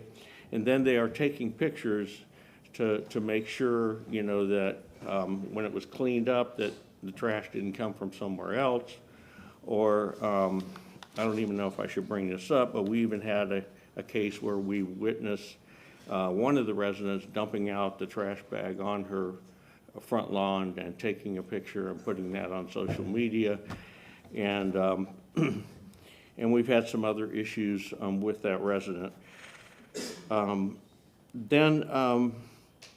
Number 4, I just wanted to give an example of a project of this magnitude, what you can run into. It's a 3-year construction project, and of major construction. The downstream end is a 5x8 box that you can walk through. And it's very tight streets in that area, as several of you know. And so that first part on Crest Avenue, we are behind on that, but we are actually a little bit ahead on the overall construction project, which is scheduled to be complete in November of 2024. But on Crest, unfortunately, we ran into way more unsuitable fill than we thought we would. We had a couple of sections of that box culvert that were, I won't say defective, but we rejected them and they had to be corrected. And then we've had supply chain issues like we have on every project. Specifically on this project was sand and concrete shortage, which impacted the schedule of that first part of Crest Avenue.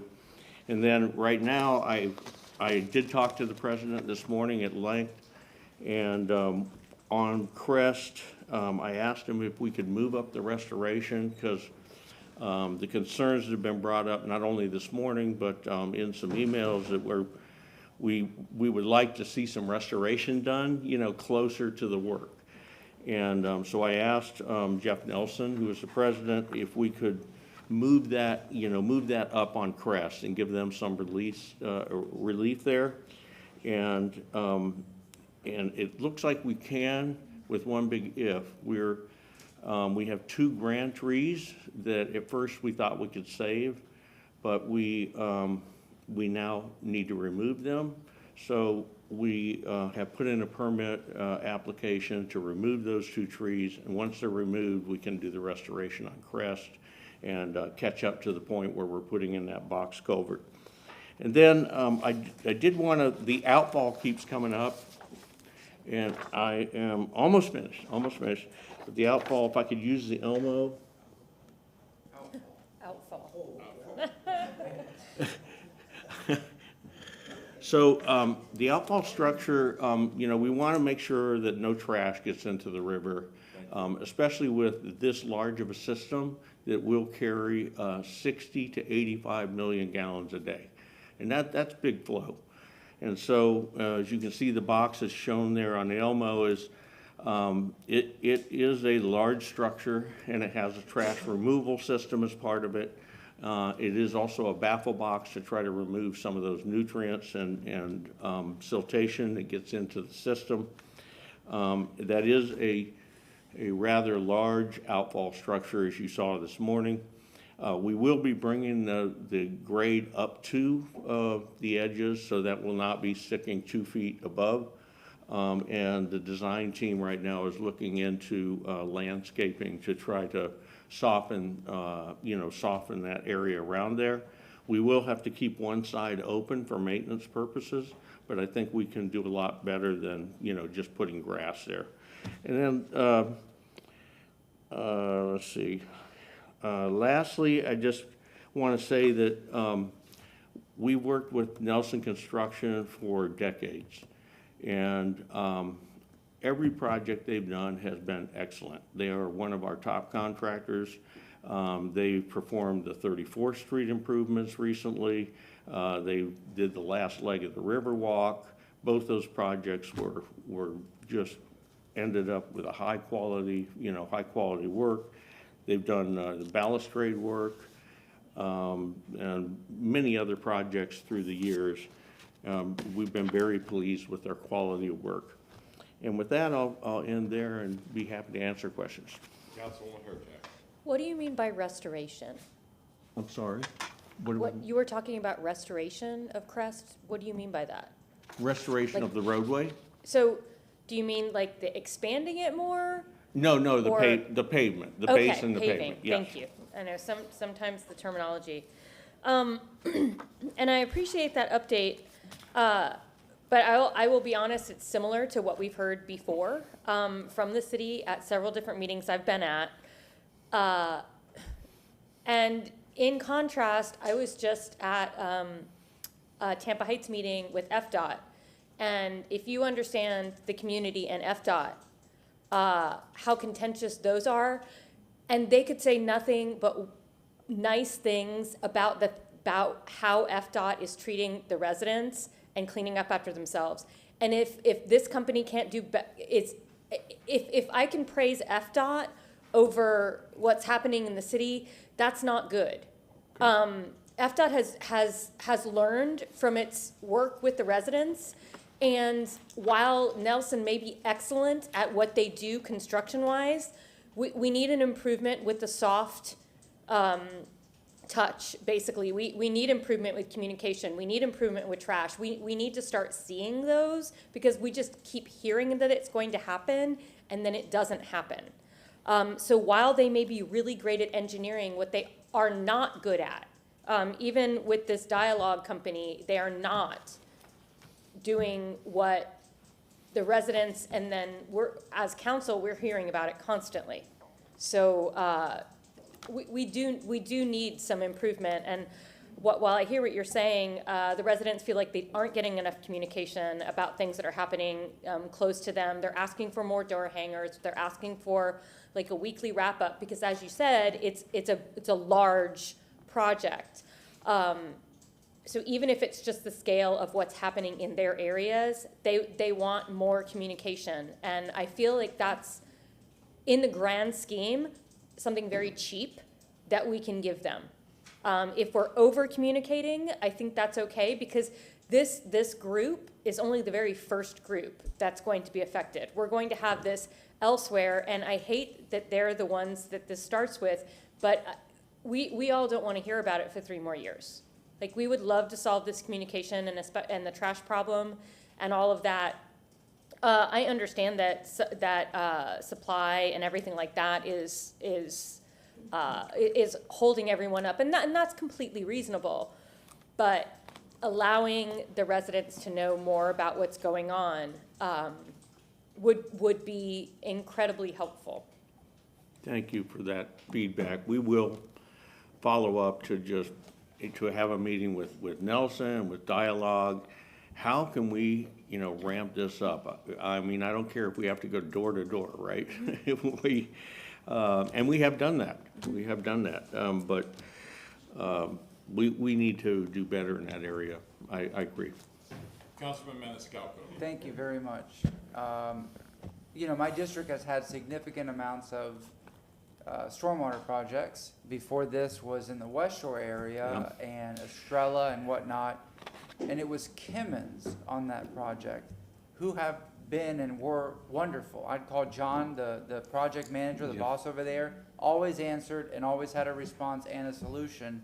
And it was rough for those residents. I mean, I can show you all the pictures of myself going down there to see what they're dealing with. But it was great customer service wise compared to this. And this, if you look at social media, it is a daily occurrence. The folks on Crest and throughout that area, we've already mentioned, specifically what the problems are. Councilwoman Hertag has touched on quite a few. The most recent, and I appreciate the mayor going out to Florida Avenue to the businesses there, but that shutdown, the complaints that I've been getting is that the trucks that are there on site are blocking the businesses. And they're parked in front of the it's just the road is shut down, so they're parking wherever they want. But these folks are suffering, the financial hit that they're taking. I can't imagine what it is. You lose a week of business and it can be catastrophic. These folks are dealing with this for weeks on a major thoroughfare closure. But other than that, I've tried to be responsive to the community with trash everywhere. With one worker got into a fight right there on Crest and was taken off the job. And I mean, I never had that from Kimmons. Maybe they just got lucky, and that was a major project, but this is it's brutal day in and day out.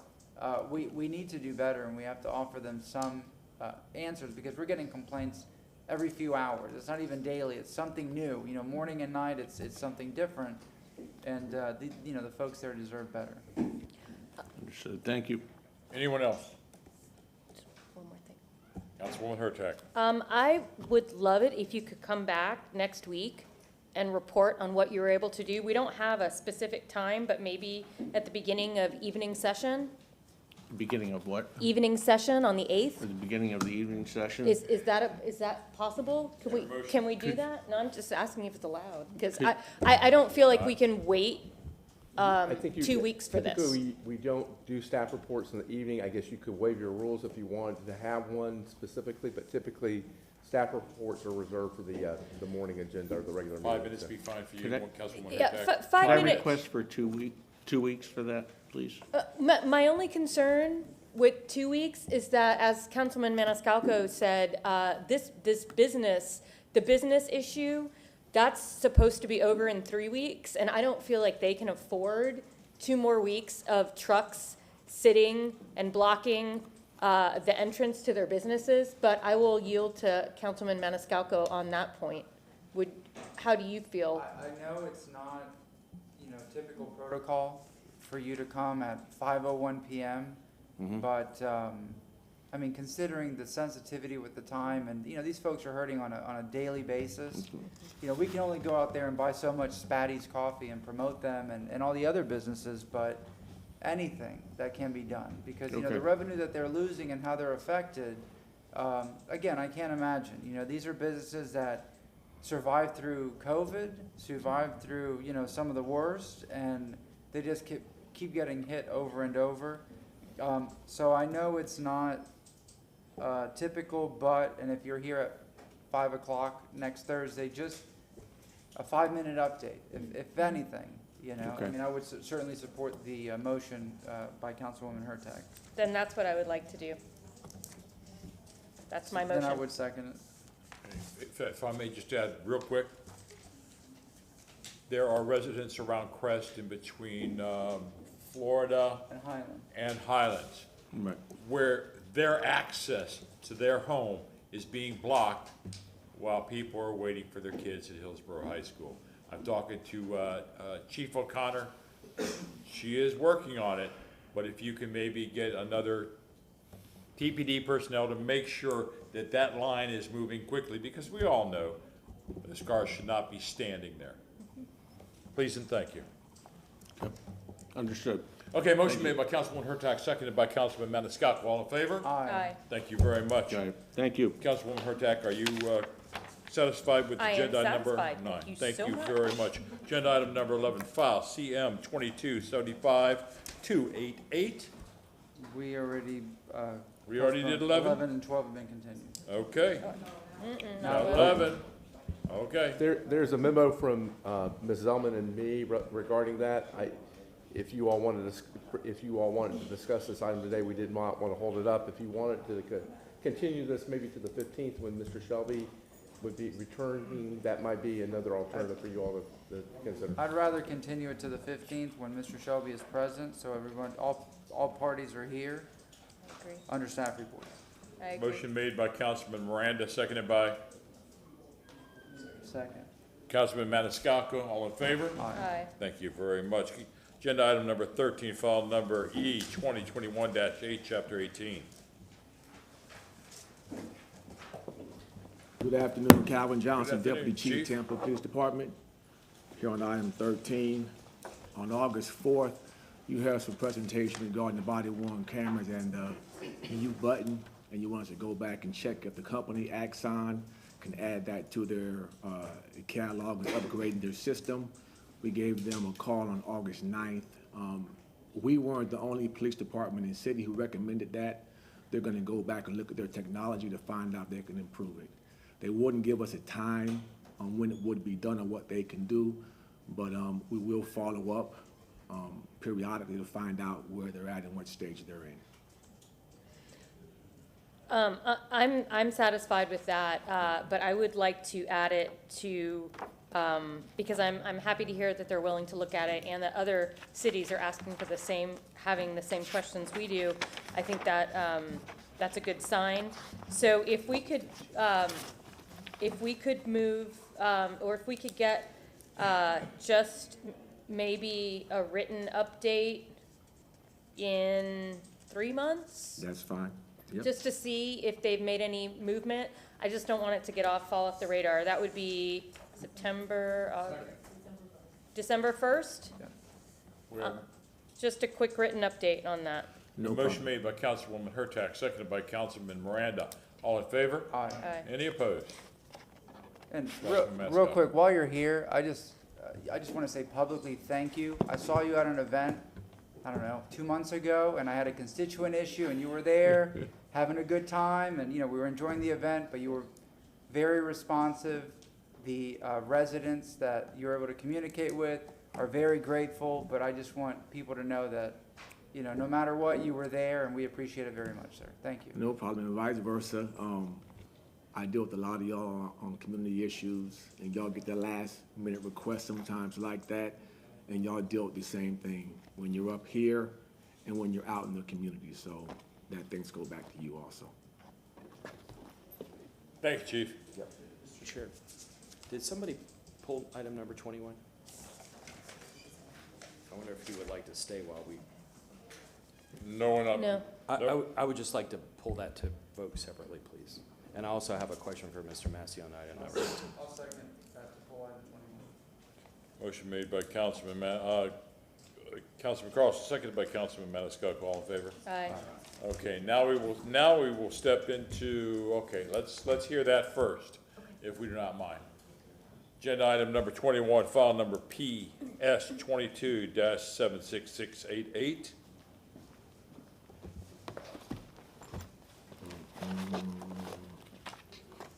Mr. Chairman, Councilman Goode.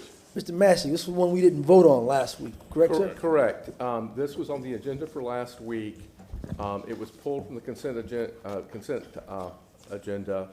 I believe there is a report coming back to you, I believe at the end of October, about the program.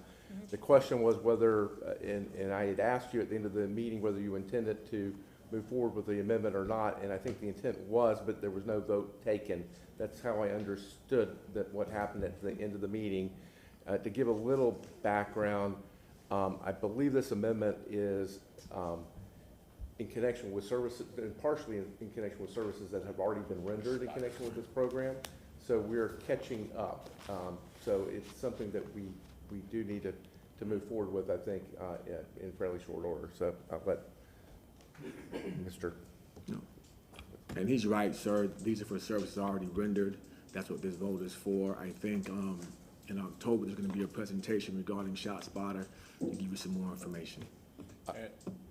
Councilman Carlson. I've had people in law enforcement, including City of Tampa, call me about this, and from the people who called me, there seems to be unanimous agreement that this service is not effective, and that it was a service that we took on because I think the federal government gave us a grant, but the way the numbers are presented by the company, it looks like it's very effective, but in actually talking to people who've used it, it seems to not be very effective. And so if you're saying we're already obligated, that this service has already been rendered and we have an obligation to pay, I'll vote for it today, but I'm not gonna vote for the renewal of it. I just think, you know, considering that we need to support our police officers and we need to have tools that work,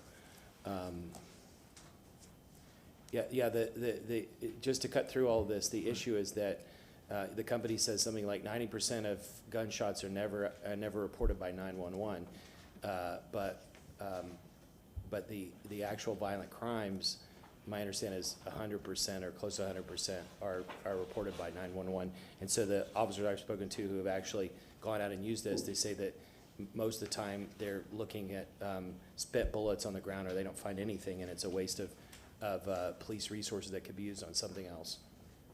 Just to answer that, I don't know who you spoke to, but when it comes down to finding the rounds on the ground, they're an intricate part of our investigation.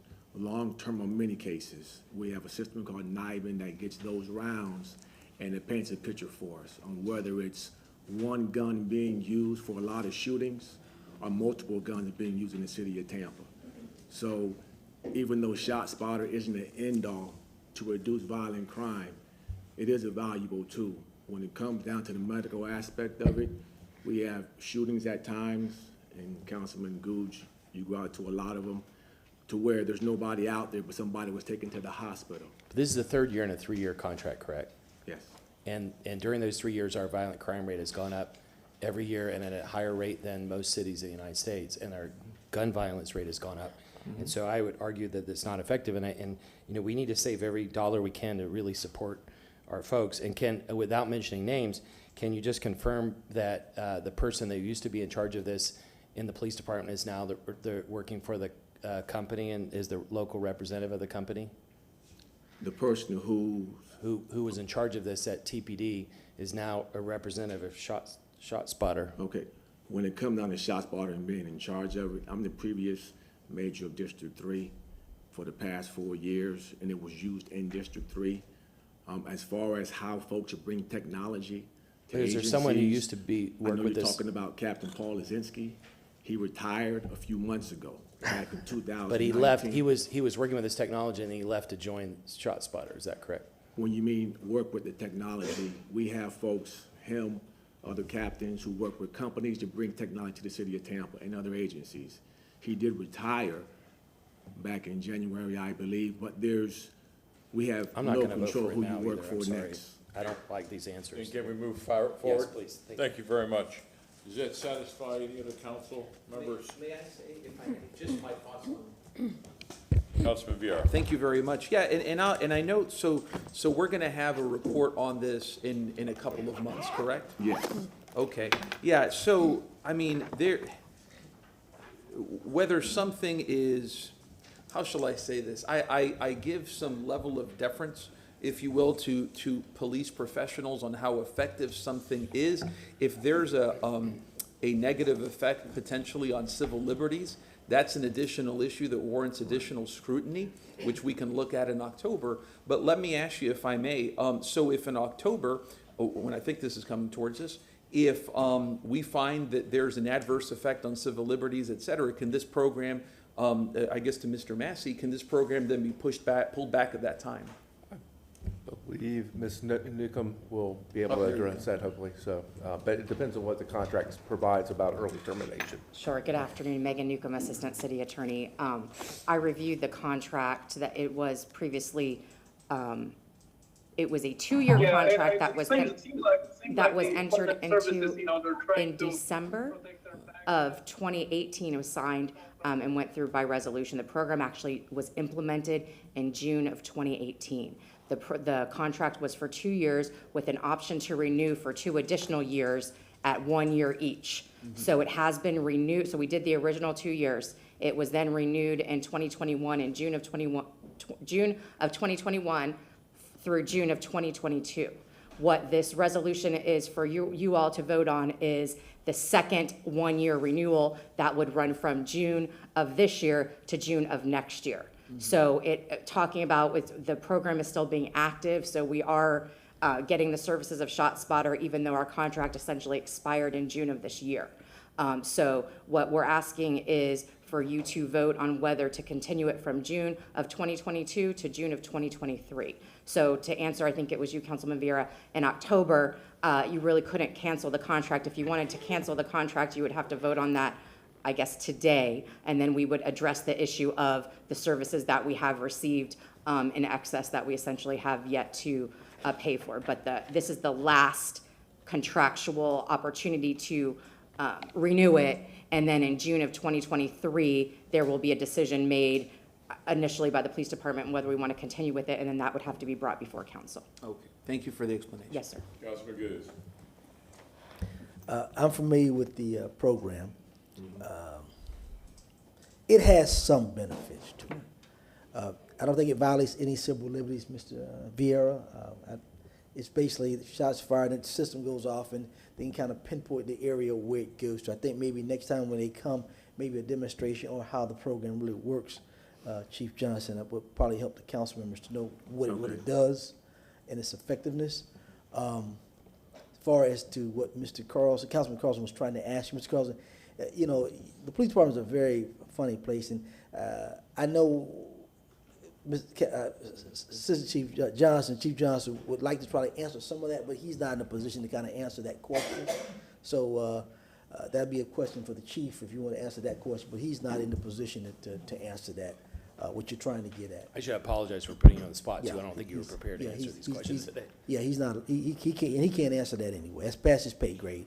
But I think that maybe a demonstration of what it does, and some of the effectiveness of the program, it brings some benefit. I don't think it has a huge benefit, but I think it does help out them to know where it's coming from, to kind of get there and see what's out there. So I think that might be the next thing to do. Yeah, and you said it correctly. When it comes down to, just for council, it's not an end all. But you gotta understand something. When shots are happening out there and nobody's calling 911 and no officer shows up, they're not getting no services out there. When shot spotter alerts, an officer goes out there immediately. Whether there's somebody out there or not, they're responding within 6 feet of where that shot occurred from. They collect rounds at times. They do neighborhood surveys based on what ShotSpotter gives us. At times, there's folks out there who were shooting victims who are still there on the ground, and the officers are there and nobody calls 911. At other times, they get taken to the hospital by somebody else in the car, and we get there, and there's nobody out there. But we find out within 6 or 10 feet where the rounds are, where it occurred at. We go to the hospitals once they call us, and they say there's a victim here. And now we have a location. They're in trauma. They can't talk and tell us everything.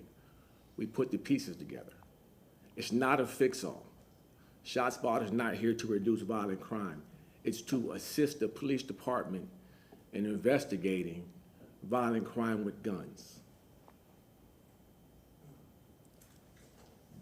You good? Councilwoman Hurtak.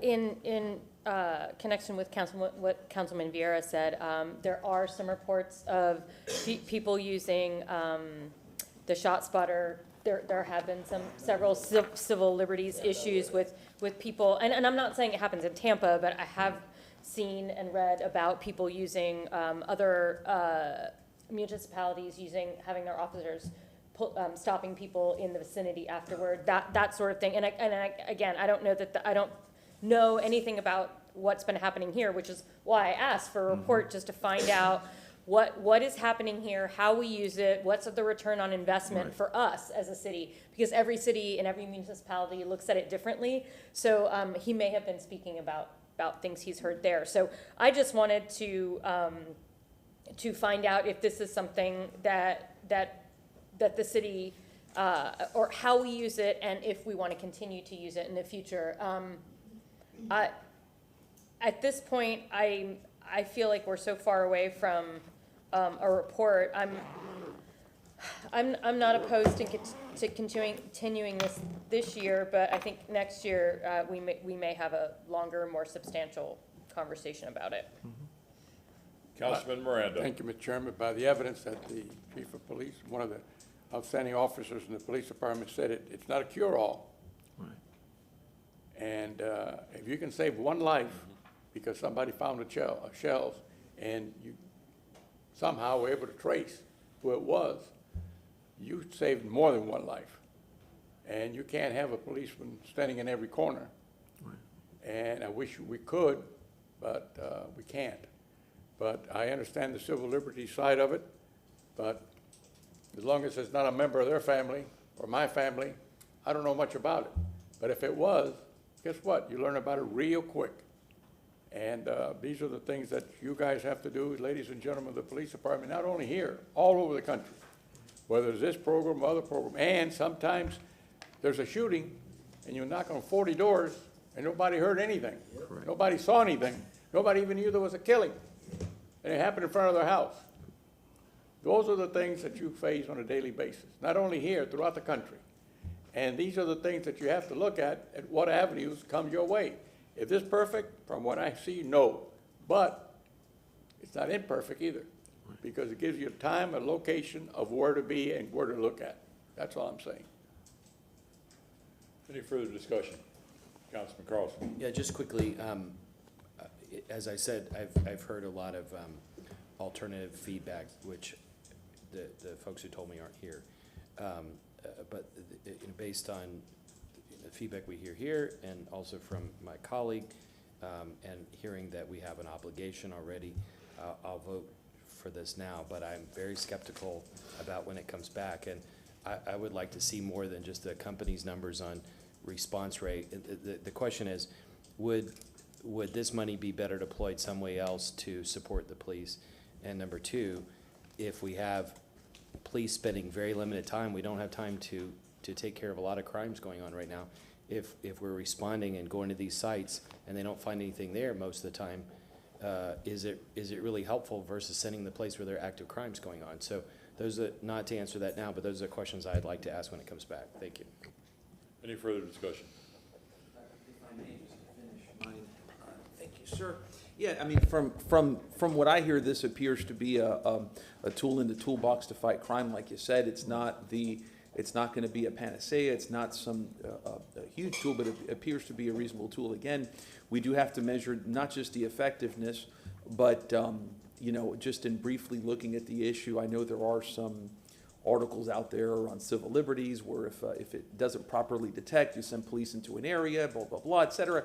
Again, something to look at, but it's something that I can support. That again, we'll look at it in October, have it come back to us, but it's certainly something that I can support. We have an increase in crime in the city of Tampa. I know many communities are begging for help, and I couldn't say no to something like this given that plea. So, and I know that all 7 of us couldn't say no to that. So, thank you. And just to hit on that also, I know there's articles out there from around the nation that you may hear from other places. I work for the city of Tampa. I walk through Robles Park. I walk through Jackson Heights. I'm born and raised in Tampa. When it comes down to folks in the city of Tampa and East Tampa specifically, they need the help out there. When ShotSpotter goes off and we show up, at times, if it wasn't on there, nobody would call 911 because they're scared of retaliation. We're going to show up there when that ShotSpotter goes off. There's been cases to where ShotSpotter's gone off. It's a shooting out there that's very active. Our guys show up. They've been shot at a few times, responding out there. A pursuit ensues, and they go and arrest the individuals. So I know you may see those articles throughout the nation and what this department's doing in Chicago or wherever, but please keep your focus on the city of Tampa and how the police department uses this tool and how we combat our violent crime here in the city of Tampa. Any further discussion? Councilman Vieira, you have public safety. Yes, sir. I move the aforementioned item, which is item number 21. Second. Do you just want to do 15 through 21? I will. Okay. I need to ask for a question of Morris about a conflict on 19. Do you want to wait for that first real fast? Or? Ask your question. I'd rather go ahead and bundle these. Okay. Morris, sorry to put you on the spot, but as you've heard before, my firm represents the school district. As I read this is a gift from the school district to the city, so I don't think I have a conflict. My firm doesn't work on anything related to the city of Tampa, and there's no benefit accruing to the school district. It's the other way around, so I don't think I have a conflict on that. Would you? I don't believe that you have a conflict in this case. There's no special gain or loss that you would incur as a result of voting on this. It's a donation. Okay. Thank you. There's a motion from Councilman Vieira. Is there a second? Second. Seconded from Councilman Maniscalco. All in favor? Aye. Any opposed? Councilman Goods, you have Parks and Recreation. Second. We have a motion made by Councilman Goods, seconded by Councilman Miranda. All in favor? Aye. Is there any opposed? Councilwoman Hurtak, you have Public Works. Yes, I move to move items 25 through 34. Second. Have a motion made by Councilwoman Hurtak, seconded by Councilman Maniscalco. All in favor? Aye. Mr. Chair. Okay. Could I just make a quick comment about 28? I spoke to, Mr. Johnson? And one of the things that's happening is that and I won't get this exactly right, but because our tire waste rates are cheaper than other cities or counties, we're getting people driving from other places to dump their tires here. And so I asked him just privately to come back to us at some point to talk about changing our rates just in that area. You know, they talked about solid waste rates overall, but if we're getting tires from other areas, we need to raise our rates to keep people from it because it's costing us. Chairman. Councilman Miranda. I can only tell you that I don't know where they came from, but driving this morning in Armenia and Cherry, I looked to the left, there was about 10 tires stacked right near Palau restaurant on the other side of the road. And I said, what the world is that? Yep.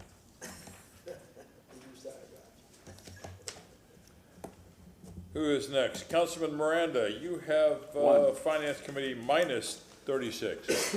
Chairman, I move item 35, that's the only one left. Thank you. We have a motion made by Councilman Miranda, second by Councilman Maniscalco. All in favor? Aye. Is there any objections? Thank you very much. Councilman Carlson, you have Building, Zoning, and Preservation. I'd like to move 37 through 45. Second. Motion made by Councilman Carlson, seconded by Councilman Maniscalco. All in favor? Aye. Is there any against? Thank you. Councilman Maniscalco, you have Transportation. I'd like to move items 46 and 47. Second. We have a motion made by Councilman Maniscalco, seconded by Councilwoman Hurtak. All in favor? Aye. Thank you very much. That moves us to committee reports, consent agenda. We got, Wait, item 48. Set 48 for October, which is E 2022-8, Chapter 24. Set that for October 6, 2022 at Second. 9:30 a.m. You're moving the substitute Substitute. resolution. Oh, the substitute resolution. So the substitute of 48 also for October 6, 2022 at 9:30 a.m. Second. we have a motion made by Councilman Maniscalco, seconded by Councilman Miranda. All in favor? Aye. Is there any opposed? Thank you. Have we done 47? We're at 47 now. No, we did 47. 47 is done. Yeah, we did it, Yeah. we did it. Okay, We're too much hopscotching around. We're at 52. Thank you. Agenda item number 52, which is file number REZ 21-134. For the record, I have watched video of this and seen the transcripts, and I can vote impartially. Wonderful. Thanks so much, Zane Hussein, Development Coordination. Agenda item number 52, case REZ 21-134. This is being presented for second reading and adoption at the location 3915 West Euclid Avenue. Proposed rezoning from RS 60 residential single family to PD planned development residential single family detached. Site plans have been turned into city clerk's office. I'm here for any questions. Any questions for Mr. Hussein? Seeing none? Dishner. No questions. I'm just appearing on behalf of the applicant. Patrick Brathwaite, attorney at Ackerman. If you have any questions for me. Any questions? Is there anyone in the public that would like to comment? Seeing none? Move to close. Second. Motion to close by Councilman Maniscalco, seconded by Councilman Miranda. All in favor? Aye. Who did we leave off with last time? Oh, it was running around. Let's go with Councilman Vieira. Would you mind? I move item number 52, which is an ordinance being presented for second reading. Adoption ordinance rezoning property in general vicinity of 3915 West Euclid Avenue, City of Tampa, Florida, more particularly described in Section 1 from zoning district classification RS 60 to PD, providing an effective date. Motion made by Councilman Vieira, seconded by Councilman Miranda. Roll call vote? Maniscalco? Yes. Vieira? Yes. Miranda? Yes. Hurtak? Yes. Carlson? Yes. Goose? Yes. And Citro? Yes. Motion carried unanimously. Thank you very much. Agenda item number 54, file number REZ 22-53. Again, I have reviewed this case from prior, and I can vote on it without prejudice. Zane Hussein. Agenda item number 54, case REZ 22-53, being presented for second reading and adoption at the location 3604 West Azeel Street. Proposed rezoning from RS 60 residential single family to PD planned development medical office. Site plans have been turned into city clerk's office. I'm here for any questions. Any questions for Mr. Hussein? Mr. Dishner? Good afternoon, Council. Bryant Donovan on behalf of the applicant. We're ready for any questions if you have any. Any questions for the petitioner? Is there anyone in the public that would like to speak to this? Move to close. Second. Motion to close by Councilman Miranda, seconded by Councilman Maniscalco. All in favor? Aye. Councilman Miranda, Councilman Maniscalco. Thank you, sir. I have an ordinance being presented for second reading and adoption, an ordinance rezoning property in the general vicinity of 3604 West Azile Street in the city of Tampa, Florida, and more particularly described in section 1 from zoning district classifications RS60, residential single family to PD plan development, medical office, providing an effective date. We have a motion made by Councilman Maniscalco, seconded by Councilman Miranda. All in favor? Aye. Excuse me, I apologize. Roll call vote. Viera. Yes. Maniscalco. Miranda. Yes. Hurtak. Yes. Carlson. Yes. Goode. Yes. And Citro. Yes, Motion carried unanimously. thank you. Thank you all. Agenda item number 55, REZ 22-57. Again, I have reviewed and I can vote without prejudice. Zane Hussein. Agenda item number 55, case REZ 22-57. This is being presented for second reading and adoption at the locations 3607, 3708, 3809 North Armenia Avenue. Proposed rezoning from PD Plan Development and CI Commercial Intensive to PD Plan Development, Animal Shelter, Veterinary Office, Business Professional Office, Commercial Off-Street Parking. Side plans have been turned to the city clerk's office. I'm here for any questions. Any questions for Mr. Hussein? Mr. McKenna, can you please raise your right hand? Yes, Do sir. you swear or affirm that the testimony that you're about to give is the truth and nothing but the truth? I do. Thank you. We got both of them in one shot. Thank you. Would you like to make any statements? Mr. Chairman, council members, my name is David Mechanic here on behalf of the Humane Society. I have Randy Cohen with me, and we are just here to answer any questions and to ask for your approval. Is there any questions?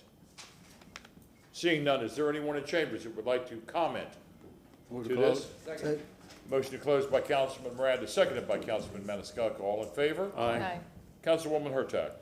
File number REZ 22-57, an ordinance being presented for second reading and adoption, an ordinance rezoning property in the general vicinity of 3607, 3708, and 3809 North Armenia Avenue in the city of Tampa, Florida, and more particularly described in Section 1 from zoning district classification PD Plan Development and CI Commercial Intensive to PD Plan Development, Animal Shelter, Veterinary Office, Business Professional Office, Commercial Off-Street Parking, providing an effective date.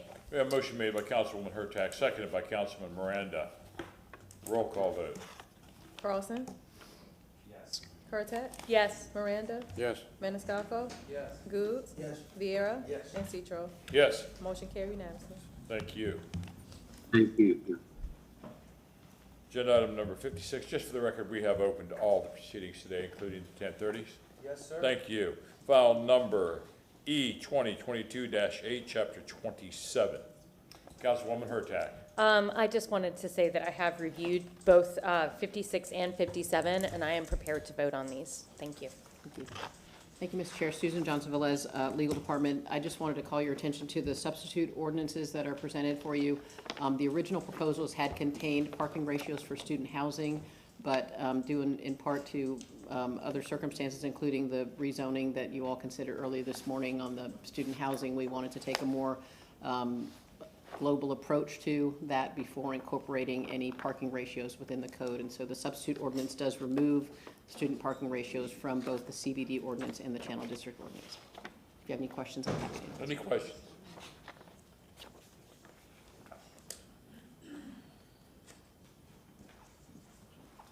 Good afternoon again, Council. LaShawn, Dock Development Coordination. Council items 56 and 57 are before you as privately initiated text amendments. They are before you today for second reading and adoption, and I'm available if you have any questions. Any questions for Ms. Dodd? Seeing none, is there anyone in the audience that would like to speak to this? Move to close. Second. Motion closed by Councilman Maniscalco, seconded by Councilman Miranda. All in favor? Aye. Is there any opposed? Thank you. Councilman Goods. File number E2022-8, CH27. Thank you. Substitute ordinance, please. Thank you. All right. Ordinance being presented for second reading and adoption, an ordinance of the City of Tampa, Florida relating to the Central Business District, making revisions of the City of Tampa Code of Ordinances, Chapter 27, zoning and land development, amending section 27-132, regulations governing individual special uses, amending section 27-181.5, waterfront overlay, Riverwalk design regulations, amending section 27-182, public realm and public realm zone standards, amending section 27-183, general district development standards, amending section 27-184, official schedule of permitted principal, accessory, and special use required off-street parking ratios by use, amending section 27-184.1, miscellaneous use standards, amending section 27-185, general parking design standards, parking in lieu of calculation and payment fences, amending section 27-185.1, off-street surface parking design standards, amending section 27-185.2, parking compliance, alternative compliance in lieu of calculation and payment, repealing all ordinance or parts of ordinance in conflict within, providing severability, providing effective date. We have a motion by Councilman Good, seconded by Councilman Miranda. Roll call vote. Viera. Yes. Goos. Yes. Carlson. Yes. Pertec. Yes. Miranda. Yes. Maniscalco. Yes. And Citro. Yes. Motion carried unanimously. Thank you very much. Agenda item number 57, file number E 2022-8, chapter 27. Mr. Cotton, have you been sworn in? Not yet. I don't, I need to be, I need to be sworn in for the That's next. right. These are non-quasi, these are non-quasi. Thank you. Go ahead, Mr. Cotton. Eric Cotton, Development Coordination. This is an amendment to chapters 23.5 and 27. It's for second reading for basically to start regulating food trucks. This was heard 2 weeks ago at the October, wow, I'm way up. 2 weeks ago for first reading, if you have any questions regarding the. We're item 57. We're on 57. I'm sorry. So I think we jumped the gun. I was jumping ahead. I saw you up there and I just. I'm sorry. LaShawn, Doc Development Coordination. I wasn't sure, but item 57 is the second part to the privately initiated text amendment. The applicant is Karen Crest on behalf of Tampa Downtown Partnership. So this item is before you for second reading and adoption. I'm available if you have any questions. Any questions for Ms. Doc? And again, there's a substitute ordinance, correct? There is, yes. Thank you. Is there anyone in the audience that wishes to speak to this? We have a motion by Councilman Miranda, seconded by Councilman Maniscalco. All in favor? Aye. Councilman Miranda. Thank you, Mr. Chairman. File number 2022/8, chapter 27. Move a substitute ordinance presented for second reading and adoption. An ordinance in the city of Tampa, Florida related to Channel District making revision to the City of Tampa Code of Ordinances, Chapter 27, Zoning and Land Development, amending Chapter 27/198, official schedule of permitting principles, accessory and special use, amending Section 27/199, official schedule of dimensional regulation, deleting Section 27/200, parking requirements, repealing all ordinance or parts of ordinance in conflict, wherein providing for severability, providing an effective date. Second. Motion made by Councilman Miranda, seconded by Councilman Maniscalco. Roll call vote. Carlson. Yes. Miranda. Yes. Pertec. Yes. Goos. Yes. Viera. Yes. Maniscalco. Yes. And Citro. Yes. Motion carried unanimously. Thank you. If I may, Council, I'd like to take 2 seconds. This amendment has been happening, planning, worked on for over 3 years by various people within the city of Tampa, and I think it's going to change our downtown a lot. But I would like to thank Karen Kress for spearheading this. Karen, you've done a great job on this. Thank you very much for your leadership in this. Thank you, Council. Agenda item number 58, file number E 2022-8, chapter 23.5, and E 2022-8, chapter 27. Mr. Cotton? Afternoon, Council. I have Cotton Development Coordination. This is an amendment to chapters 23.5 and 27 regarding the regulation of food trucks. If y'all recall, that was the state preempted us from regulating them, requiring an additional permit. We used to require them to get a special use 1 vendor permit. Now they're going to be a permitted use in different districts, all the commercial districts and such with specific standards in 27-282. Any council, any questions for me? I'd be more than happy to answer them for you. Any questions for Mr. Cotton? Hearing none, is there anyone that would like to speak to this? In council chambers? Second. We have a motion to close by Councilman Maniscalco, seconded by Councilman Miranda. All in favor? Any opposed? Councilman Carlson. Yes, sir. I'd like to move file number E2022-8CH23.5 and E2022-8CH27. Ordinance being presented for second reading and adoption. Ordinance of the City of Tampa, Florida related to food trucks, making revisions to the City of Tampa Code of Ordinances, Chapter 23.5, Supplemental Enforcement Procedures, amending Section 23.5-5, Schedule of Violations and Penalties, and Chapter 27, Zoning and Land Development, amending Section 27-43, Definitions, amending Section 27-156, Official Schedule of District Regulations, amending Section 27-171, District Regulations for M-AP Airport Compatibility Districts, amending Section 27-184, Official Schedule of Permitted Principal, Accessory, and Special Uses Required Off-Street Parking Ratios by Use, amending Section 27-198, Official Schedule of Permitted Principal, Accessory, and Special Uses, amending Section 27-211.8, Schedule of Permitted Uses by District, amending Section 27-212.4, Schedule of Allowable, Permitted, and Prohibited Uses by District, creating Section 27-282.30, Food Trucks, repealing all ordinances or parts of ordinances in conflict therewith, providing for severability, providing effective date. Second. A motion made by Councilman Carlson, seconded by Councilman Miranda. All in favor? Aye. Roll call. A roll call vote. Hurtak. Yes. Carlson. Yes. Goods. Yes. Vieira. Maniscalco. Yes. Miranda. Yes. And Citro. Yes. Motion carried unanimously. Thank you. Agenda item number 59, file number E2022-8, Chapter 27. Good afternoon, Council. Eric Cotton, Development Coordination. This is an amendment again to Chapter 27. This is for home-based businesses. Again, this is a result of a preemption from the state. So where we used to have regulations regarding home occupations as a special use, these are now going to be home-based businesses with specific standards under 27-282 as permitted uses in the different residential districts. Any questions for Any Mr. questions Scott? for me? I'm happy to answer for you. Seeing none, is there anyone in the audience who wishes to speak to this agenda item? Move to close. A motion made by Councilman Miranda, seconded by Councilman Maniscalco. All in favor? Aye. Let's go with Councilman Vieira.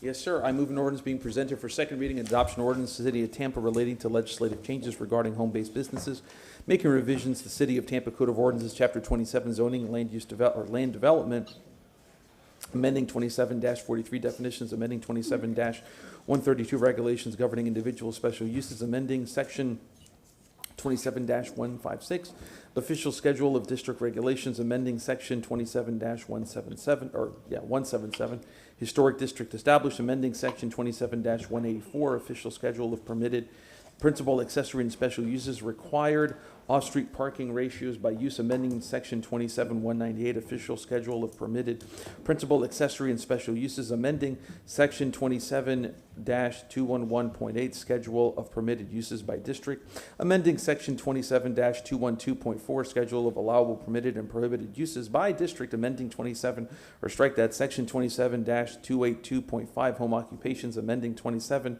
or Section 27-283.7, number of off-street parking spaces, providing for repeal of all ordinances or parts of ordinances in conflict therewith, providing for severability, providing an effective date. Motion made by Councilman Vieira, seconded by Councilman Maniscalco. Roll call vote. Carlson. Yes. Goods. Yes. Vieira. Yes. Maniscalco. Yes. Miranda. Yes. Hurtak. Yes. And Citro. Yes. Motion carried unanimously. Thank you. Agenda item number 61. File number SU-122-64C. Good afternoon, council members. Kamaria Pettis-Malcolm from the City Attorney's Office. Item number 61, is a review hearing on a petition for review. I apologize. I jumped the gun before and then I failed on doing it now. if there's anyone in the audience who hasn't been sworn in, including Mr. Cotton, who is not with us, would you please stand to be sworn in? Please raise your right hand. Do you swear or affirm that the testimony that you're about to give is the truth and nothing but the truth? I do. Thank you. Yes. Thank you, everyone. Please proceed. I apologize. Item number 61 is the petition for review that was filed on behalf of the property owner associated with 200 South Hoover Boulevard. They're requesting review of a decision from the zoning administrator denying the special use application for a dwelling single-family attached. Earlier, council was provided a copy of the hearing procedures, the relevant code section, and a sample motion. Mr. Cotton also has the additional code sections in his staff report. For purposes of today's hearing, City Council will be able to conduct a de novo standard of review, which means that City Council does not have to, your review is not limited to the information from the zoning administrator. At this hearing, you can take public testimony, accept new evidence, and make a decision to determine whether or not the application meets the criteria as outlined in Code Sections 27-132 and 27-129. Mr. Cotton will be able to provide you an overview on the city's decision and why he denied the special use application that's associated with the property located at 200 South Hoover Boulevard. After considering all the evidence introduced into the record at this afternoon's hearing, City Council can take the following actions. City Council can uphold the zoning administrator's decision and thereby deny the special use application, or City Council can overturn the zoning administrator's decision and thereby approve the application for the special use application. And with that, I will turn the presentation over to Mr. Cotton. Before we go on, do we not have the opportunity to send it back? This is an appeal of a zoning administrator Okay. decision. It's not an appeal of Thank you. a land use board. In other cases, we do have the opportunity to send it back. Correct. Thank you. Eric Cotton, Development Coordination. May I share my screen, please? I have a quick PowerPoint to run through. You there, Eric? Yes, sir. Okay. I needed to share my screen real quick. All right. I have a quick PowerPoint. Is it visible to council? Not yet. It's almost there. There you go. Okay. All right, thank you. As Ms. Pettis-Mackel was indicating, this is an appeal or a petition for review for special use 1-22-64. The petitioner is Clayton Bricklemeyer. The property owners are Wisco 7 LLC. Property address is 200 South Hoover Avenue, Hoover Boulevard. Property is zoned R01, which is residential office. The applicant was requesting a single-family attached development. Roughly, it's 87 units on a total of 5 acres. As you can see on the aerial map, Cleveland to the north, Hoover to the west, Azeel to the south. This is the currently existing office complex. This is the site plan that was proposed. Single-family attached units. They did receive a design exception to allow for the structures to face, not have to face public rights-of-way, one of the requirements. We are coming back with a text amendment in the September workshop, hopefully, to change that provision in the code.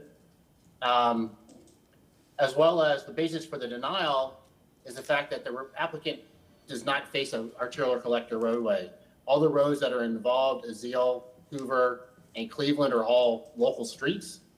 That's also another amendment we discussed at the June 23rd council workshop on growth management issues.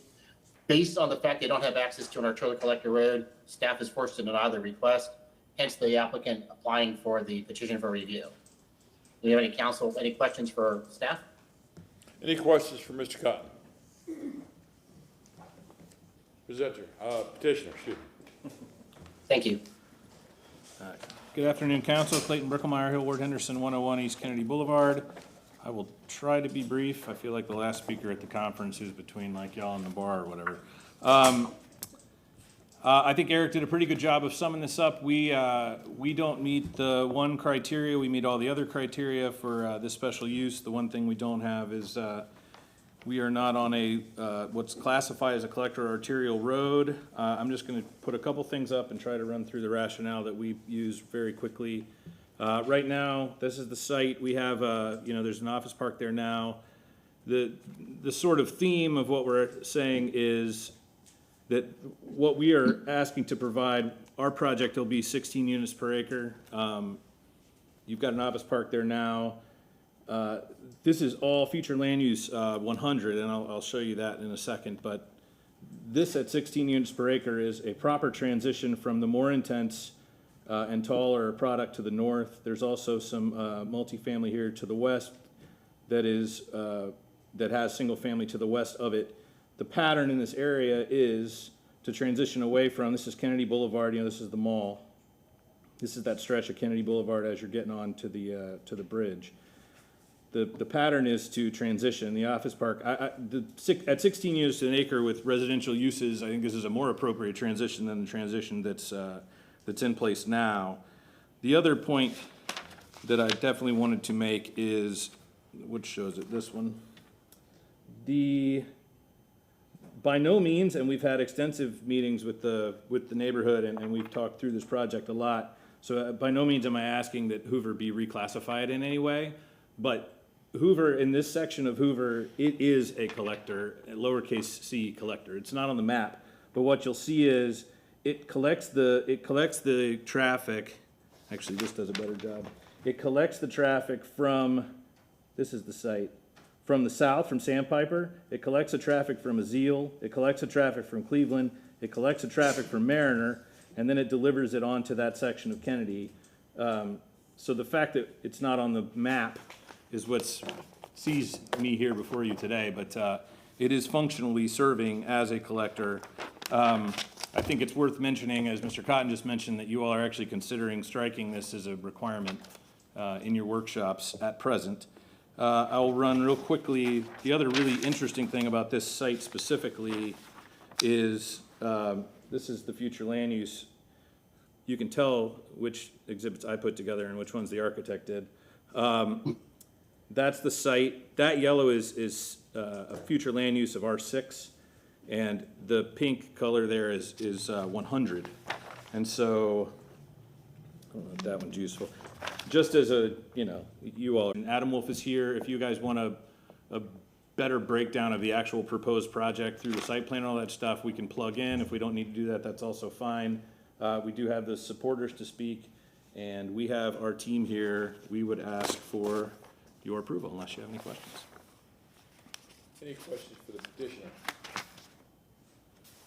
Is there anyone in the audience who would like to speak to this?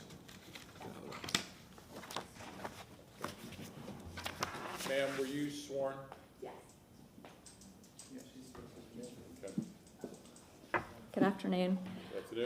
My name is Paula Perry, and I'm a resident of Beach Park. I've lived in the neighborhood for nearly 25 years. I've been a resident of Tampa for most of my life, and currently I serve as on the board for the Homeowners Association. We represent approximately 1,200 single-family residential homes in our neighborhood and community. We have met with Wolf Brothers in development. We've met with architect. We've had multiple meetings, and unlike many of the other projects that are going on that we are very concerned about, and we are concerned about overdevelopment, we are very pleased that they have been willing to work with us, to listen to us, and to actually include the feedback into their design plan. Very specifically, the neighborhood, I don't have a map out in front of me, but O'Brien is directly adjacent to the property. They're single-story ranch homes. It's a lovely street, but they have really worked with them in particular to make sure that their privacy is not intruded, that they don't lose all of the sunlight, so that they can affect the design so that it helps those residents. It also helps our neighborhood because it is not as high density as some of the other projects. It's townhomes, people can live there. We look forward to it being part of our community and hope that you will consider approving the project and their waiver. Do you have any questions? Okay. Thank you. Thank you. Is there anyone else? who would like to speak to this? Petitioner, do you need any rebuttal? No, sir. Move to close. Second. Motion closed by Councilman Maniscalco, seconded by Councilman Goods. All in favor? Aye. Councilman Maniscalco. Yes, sir. I'd like to make a motion to overturn the zoning administrator's decision, specifically because I know there's a lot of construction and a lot of new development in the area, and I know that the Beach Park neighborhood is very aware and involved, and knowing that a representative was here in support puts me at ease, and saying that I don't think we received any emails or anything against this. So, having said that, I make a motion to overturn the zoning administrator's denial of special use application, special use 1 application, SU 1-22-64, for the property located at 200 South Hoover Boulevard, because the petitioner has demonstrated that the petition is consistent with the applicable general standards set forth in section 27-132 and section 27-129. We have a motion made by Councilman Maniscalco, seconded by Councilman Miranda. All in favor? Aye. Excuse me. Roll call vote. Goose. Goose. Viera. Yes. Maniscalco. Yes. Miranda. Yes. Hurtak. Yes. Carlson. And Citro. Yes. Motion carried unanimously. Thank you. Thank you, council. All right, lady and gentlemen, That's right. we're going to have information and reports. Let's go with Councilman Miranda. Thank you, Mr. Chairman. I have a couple of them, please. I would like to make a motion to present accommodation to the city's purchasing director, Gregory Spearman, and his staff for receiving the 2022 Achievement of Excellence in Procurement Award for the 16th year. This award was presented on behalf of the National Procurement Institute, Inc., Brian Gettery, which is a CPSM, CPM, CPPB, AEP, and don't ask me what it stands for, officer, and the entire Achievement of Excellence in the Procurement Evaluation Committee. We have a motion made by Councilman Miranda, seconded by Councilwoman Hurtak. All in favor? Aye. The next one is, I would like to make a motion to present accommodation to Miss Marion Broderick, who celebrated her 100th birthday this week. Marion was born and raised in Chicago, but moved to Tampa in 1981 and currently resides in District 7, Councilman Vieira's district. She is an ambassador for Tampa who served part-time as greeter and registered for the Convention and Visitors Bureau for 35 years, doing many things, including as a proctor for the Florida Bar Exam, a greeter to guests who traveled here for the Super Bowl, registration convention attendee at the Convention Center. She is also the first to sign up as a volunteer and usher and ticket taker at the Tampa Bay Performing Arts Show, now known as the Stress Center, for 36 years. And she retired at the ripe age of 95.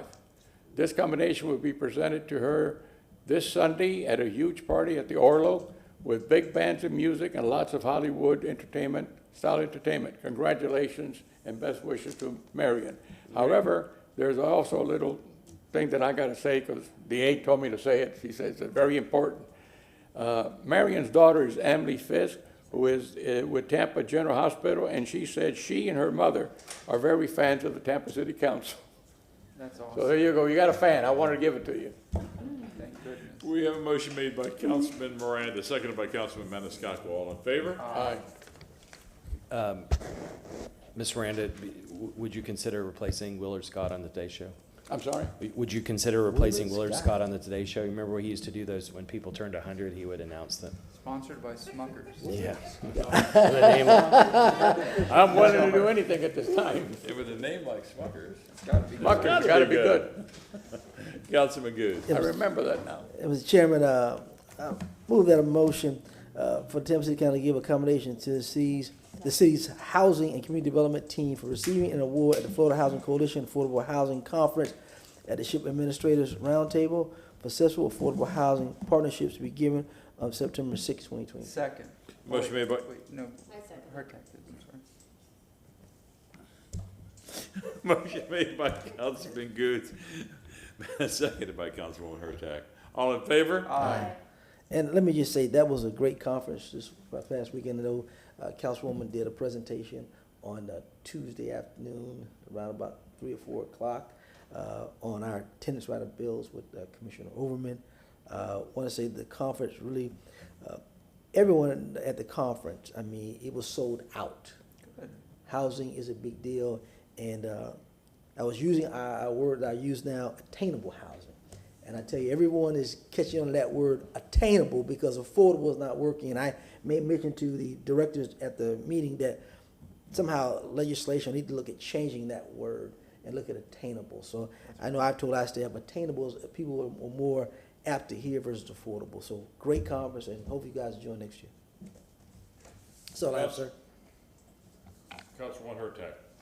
I'd like to make a motion to have Ed Sherwood, the Executive Director of Tampa Bay Estuary Program, to come on November 3rd, 2022, and give council a 10-minute presentation on the state of the Bay. Yes, Y'all really excellent. need to hear about this. Yes. So, How are the seagrass levels? not good. Not good. That's why he wants to come. All That's right. why we need him to come and speak. You second, you second. I'll second that, and if I may, I wish Mr. Bo Williams would come in here also. In my opinion, the city needs to start a maintenance program of our seagrasses in and around the city limits of Tampa. We have a motion from Councilwoman Hurtak with a second from Chairperson Citro. All in favor? Aye. Any opposed? Thank you, sir. Thank you. Councilman Maniscalco. No, sir, I have nothing today. Councilman Vieira. Just really fast, on September 6th, I was going to do a commendation to Deborah Harris from Crisis Center, but she can't make it that day, so I'm going to move that off if I may, and we'll reset it another time. Motion made by Councilman Vieira, seconded by Councilman Maniscalco. All in favor, say aye. Aye. Any opposed? Go And ahead. then really quick, on I think it was Monday night, I did a community forum on mental health issues dealing with COVID-19, et cetera. And I kind of thought that night about the city potentially having what I would call, and I don't know if one exists, so if one exists, please let me know in the future, and I'll be embarrassed and withdraw this. But sort of like a City of Tampa mental health task force to take a look at all of our City of Tampa policies using groups like Crisis Center, et cetera, to take a look at all of our policies from first responders, public safety, law enforcement, our health insurance, all different things, to take a look at how it deals with mental health and how we can improve that, see the administration's position on that. We could have that back November 3rd, and again, if there's more time needed, that's awesome. But that's it. We have a motion made by Councilman Vieira, seconded by Councilman Maniscalco. All in favor? Aye.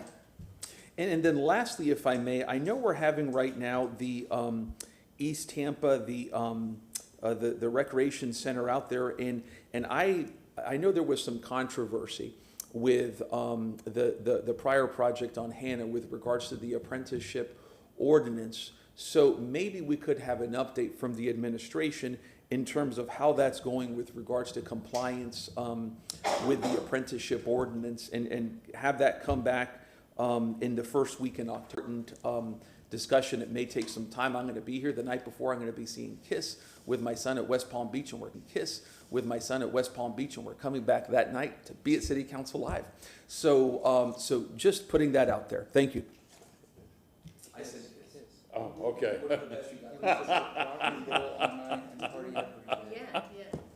So you're All right, now, which KISS member are you putting the makeup on? Oh, no.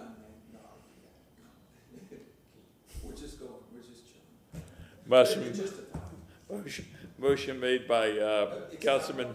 I don't think there was a motion, Oh, but okay, okay. maybe next week we can look at what's on the workshop calendar and whether we need to move anything. Okay. Councilman Carlson. Yes, I would like to make a motion to receive and file my Second. 8B from last week. It was item number 29, file number PRC 22-76271. I abstain from the vote because the firm with which I'm retained works with the Hillsborough School District. Although my firm does not work on this item or any item related to the city of Tampa, I abstain in abundance of caution so as not to get the impression there may be a conflict. So, did we vote yet? We have vote. We're going to vote on the motion. I second it. Motion made by Councilman Carlson, seconded by Councilman Miranda. All in favor, say aye. I know we look Any alike. opposed? Did you have anything else you Yes, wanted sir, to one add? other thing. Just I have two sometime more, back, too. a few I'm months back. I'm sorry, he's not finished. Go on. Yeah, two more if I could. My experience working with other government agencies is that if you have a contract with a government agency or if you're receiving money from a government agency, you're not allowed to lobby on behalf of third parties with that government agency. And as I checked with our city, there's no prohibition on that. So I would like to move that we request the city attorney to report on November 3rd as to the possibility of setting up a prohibition on organizations that receive city money from lobbying the city on behalf of third parties. Oh, if I may speak on it? Yeah, Councilman Fierro. and I'll be glad to vote to move this forward. I would look at, like, for example, I think about the numerous law firms we have on retainer.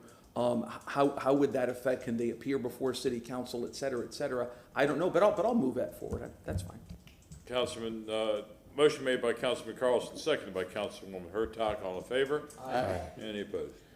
Councilman Carlson. Yeah, last one, we talked this morning about settlements, and apparently there's a document from 4 or 5 years ago by the former city attorney that talks about what the roles are of city council versus the city attorney's office on handling settlements and payments of settlements.